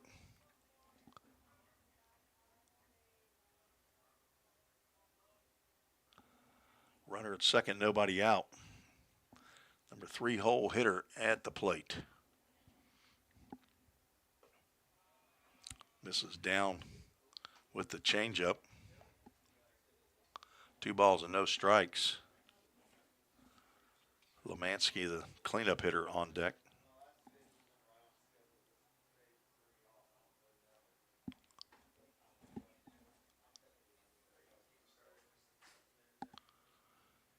Fastball drilled out the left center field. That's going to be down and in the gap. Hoover can't catch it cleanly. Wouldn't have mattered. Gross is going to reach second base on the RBI double. Drives in Isaacs.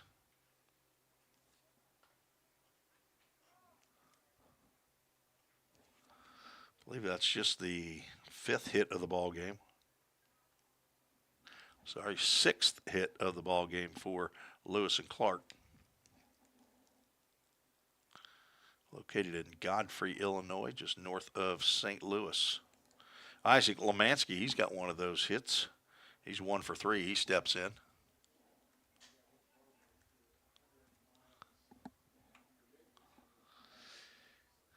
Get my score sheet right first, folks, and then I get your scoreboard up there. It probably should be the other way around for a better watching and listening enjoyment. But spinning plates. I can juggle 3 baseballs, but spinning those plates is not easy. Tapper foul. It catches lower body.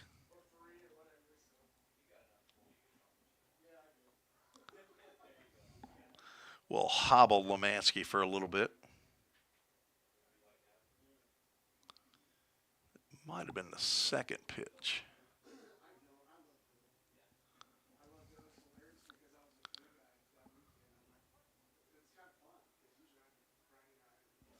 Yeah, we got a ball. 1 ball, 1 strike. Alexander's got a sign now from Falsoni. Looking for something up.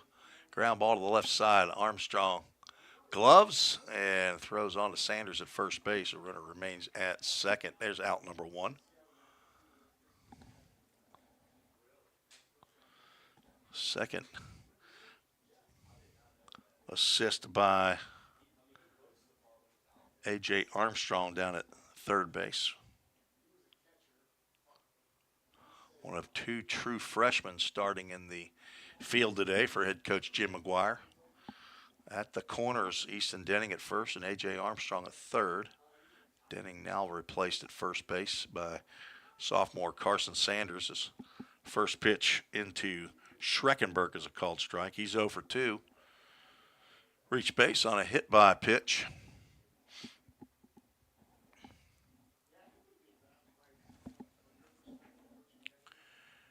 Schreckenberg, a transfer from McKendree. Fly ball out to center field. Devin Thrain back, and for some reason a runner at second was going from second base, but he was able to retreat. There was only 1 out. I don't think he was stealing on the play. I think he was just going thinking there was 2 outs. And the coach said, retreat, retreat. And he did so successfully. Good throw from Thrain to the bag would have gotten him, but again, Devin is recovering from a couple surgeries last year, so he's still dialing in that left arm. Nick Muskoff, the third baseman, stands in with 2 outs, and there's a line drive. That's going to drive in another run. Hoover over to cut it off. He'll keep the runner at first, but head first slide in there just for the fun of it by Jacoby Gross. This game is tied.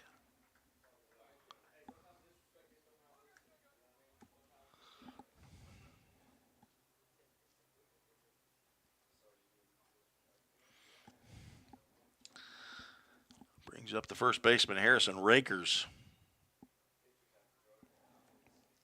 Second hit of the inning by the Trailblazers.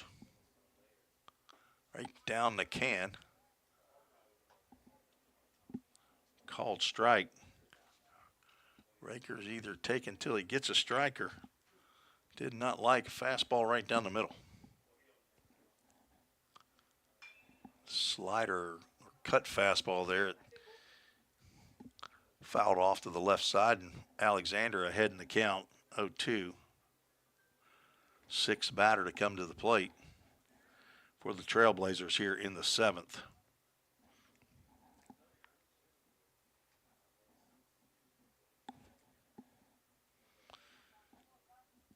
Braxton looks over first, change up, another foul ball.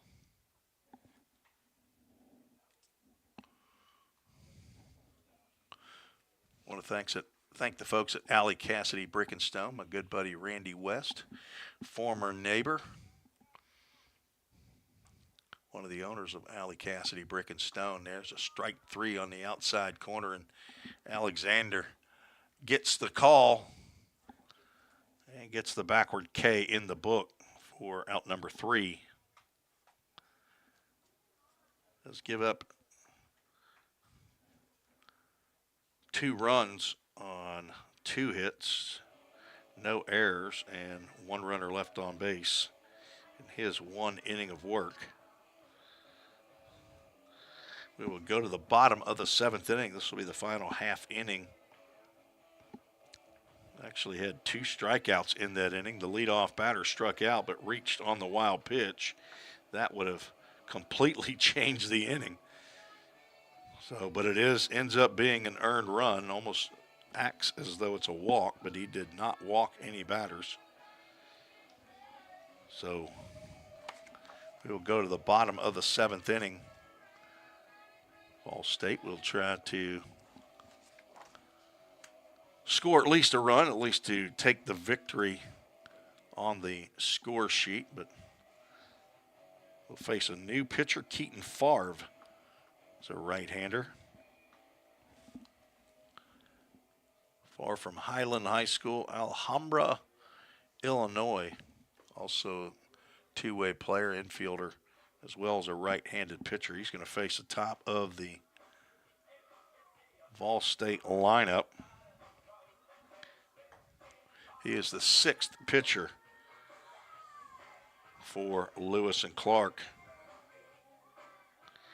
Chance Lehman, the 5th pitcher, went 1 inning, gave up 1 hit, no runs. Did walk a batter. Did not strike out a batter or plunk any batters. Got 6 hits.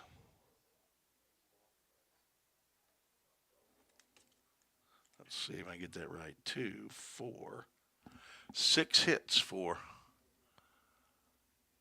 Vol State. Luke Lawson squares the bunt. Pitch is up for ball 1. Been on base all 3 times, has scored all 3 times. Exactly what you want from your leadoff batter.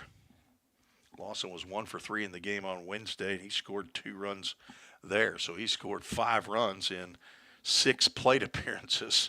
That's what you want to see out of a leadoff batter. He was 1 for 3 in that game. Had a stolen base. Going to wreak havoc on the bases.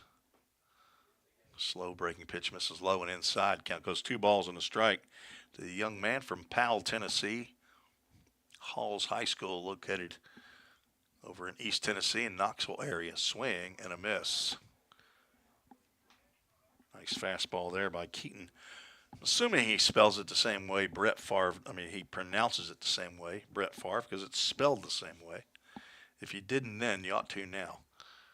Lawson nearly hit on the sleeve. Well, Full Count Ministries, Full Count. Again, stay tuned after the game. We'll have the Full Count Ministries verse of the game. There he is, 4 for 4 with 3 walks and an infield single. Could he be that winning run? Brady Nepper will step to the plate. Let's see if Coach McGuire elects to play some small ball. I'm guessing no in a JUCO showcase. But Nepper, in his last at-bat, did move the runner over with a ground out to second base. Looks like he's trying to shoot one to the right side again. Fouls that one off.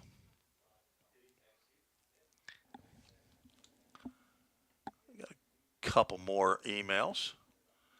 The Vaughn family of the Corey Vaughn and the house full of kids up in Cynthiana, Kentucky. Appreciate you listening. Thank you for the email. Another foul ball off the bat of Brady Nepper, who's 0 for 2. He scored a run, reached on the fielder's or on the catcher's interference.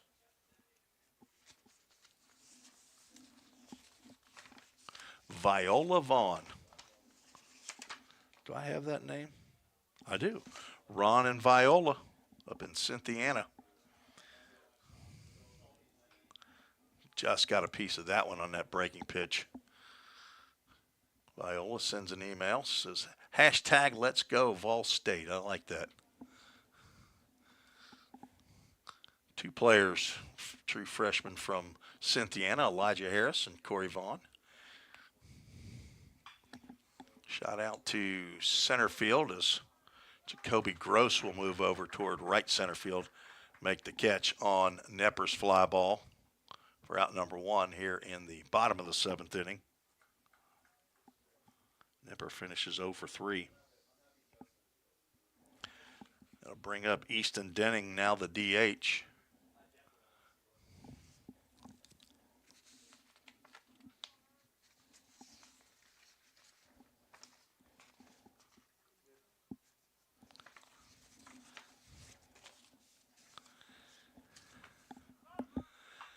Smoked foul. Got way ahead of that off-speed pitch as the runner was going. Again, not sure the hit and run was on or Lawson cut loose on the stolen base.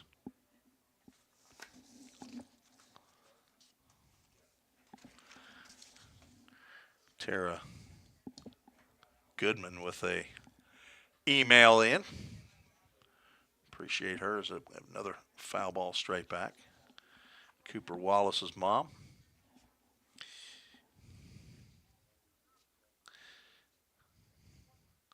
My youngest daughter put up a little phrase that said if that pitch is high and double clutch throw down to second base is not in time, Lawson gets the stolen base.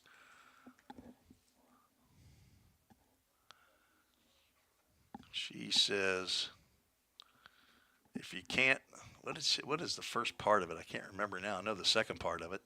I think the first part of it is, if you can't be nice, at least be funny. Maybe, I don't think that's right.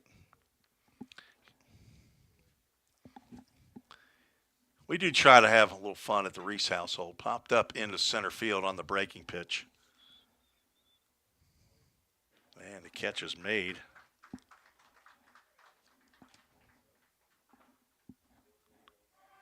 Guess we're only throwing to 3 batters in that inning because I didn't think that was 3 outs. So apparently we're going to take a tie here. We must have run out of time is what I'm guessing. Time must have got us. As no runs scored, Pioneers didn't get all their at-bats, but no runs. No hits, no errors in that inning. And that is a final 5-5 tie here in Game 1 of the Dinger JUCO Showcase. Let's get to our Full Count Ministries verse of the game. It's found in the book of Isaiah. It's today's verse of the day by the Bible app. If you have that app, you may have gotten an email, or you can go look at it. It is Isaiah 41, verse 13. It says, "For I am the Lord your God, who holds your right hand, who says to you, do not fear, I will help you." Isaiah 41:13. I think I heard the other day the most often used phrase in the Bible is, do not be afraid, do not fear. I think it's 365 times, so there's one for every day of the year. God tells you, don't worry, I got it. He holds us in the palm of his hand. Vol State end up tying with Lewis and Clark. 5-5 here in a scrimmage at the JUCO showcase here, put on by Dinger. This is game 1. Game 2 should follow fairly quickly here because neither team will take in and out. And I think Coach McGuire right now is talking to, I think that's the head coach, probably for Southeastern Illinois. So we will start a brand new broadcast. Hopefully everything will work a little better this next time, but go through. Don't really have a player of the game necessarily. It'd be a Toyota of Gallatin player of the game. Pitching 2 innings by Chip Harris, 2 innings by Jack McLaury, 2 by Eben Hansen, 1 by Braxton Alexander. They combined for 8 hits, 5 runs, 4 of which were earned. 7 walks. Not going to be happy, Trevor Mutzi and head coach Jim McGuire, as the rain has started here in Carbondale, Illinois. See some umbrellas being pulled out. Not sure how long this will last, but this guy right here is inside an air-conditioned press box, so I appreciate that. But they won't have any issues with starting game 2. I wouldn't expect, unless there's some lightning in the area. The rain shouldn't affect play, as we have an all artificial turf surface. Hitters of the game: Luke Lawson, 4 at-bats. He reached base all 4 times. Scored 3 out of the 4 times he reached base. Easton Denning with a 2-run double. He finished 1 for 4. Gage Hoover, he's 3 for 3. Did not get an opportunity. Would have if apparently time had not ended the ball game. And that was right at 2 hours and 20 minutes for that game time. I believe started at 12:10, even though we weren't broadcasting then. Finished right at 2:30. This is Central Time. So Gage Hoover finishes with 3 hits, 2 RBIs. Lex Falsoni got him an infield hit, so 4, 5.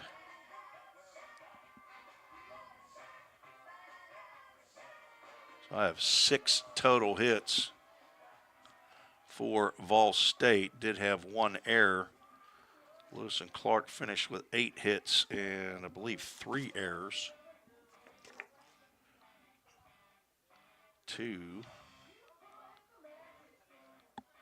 4 errors.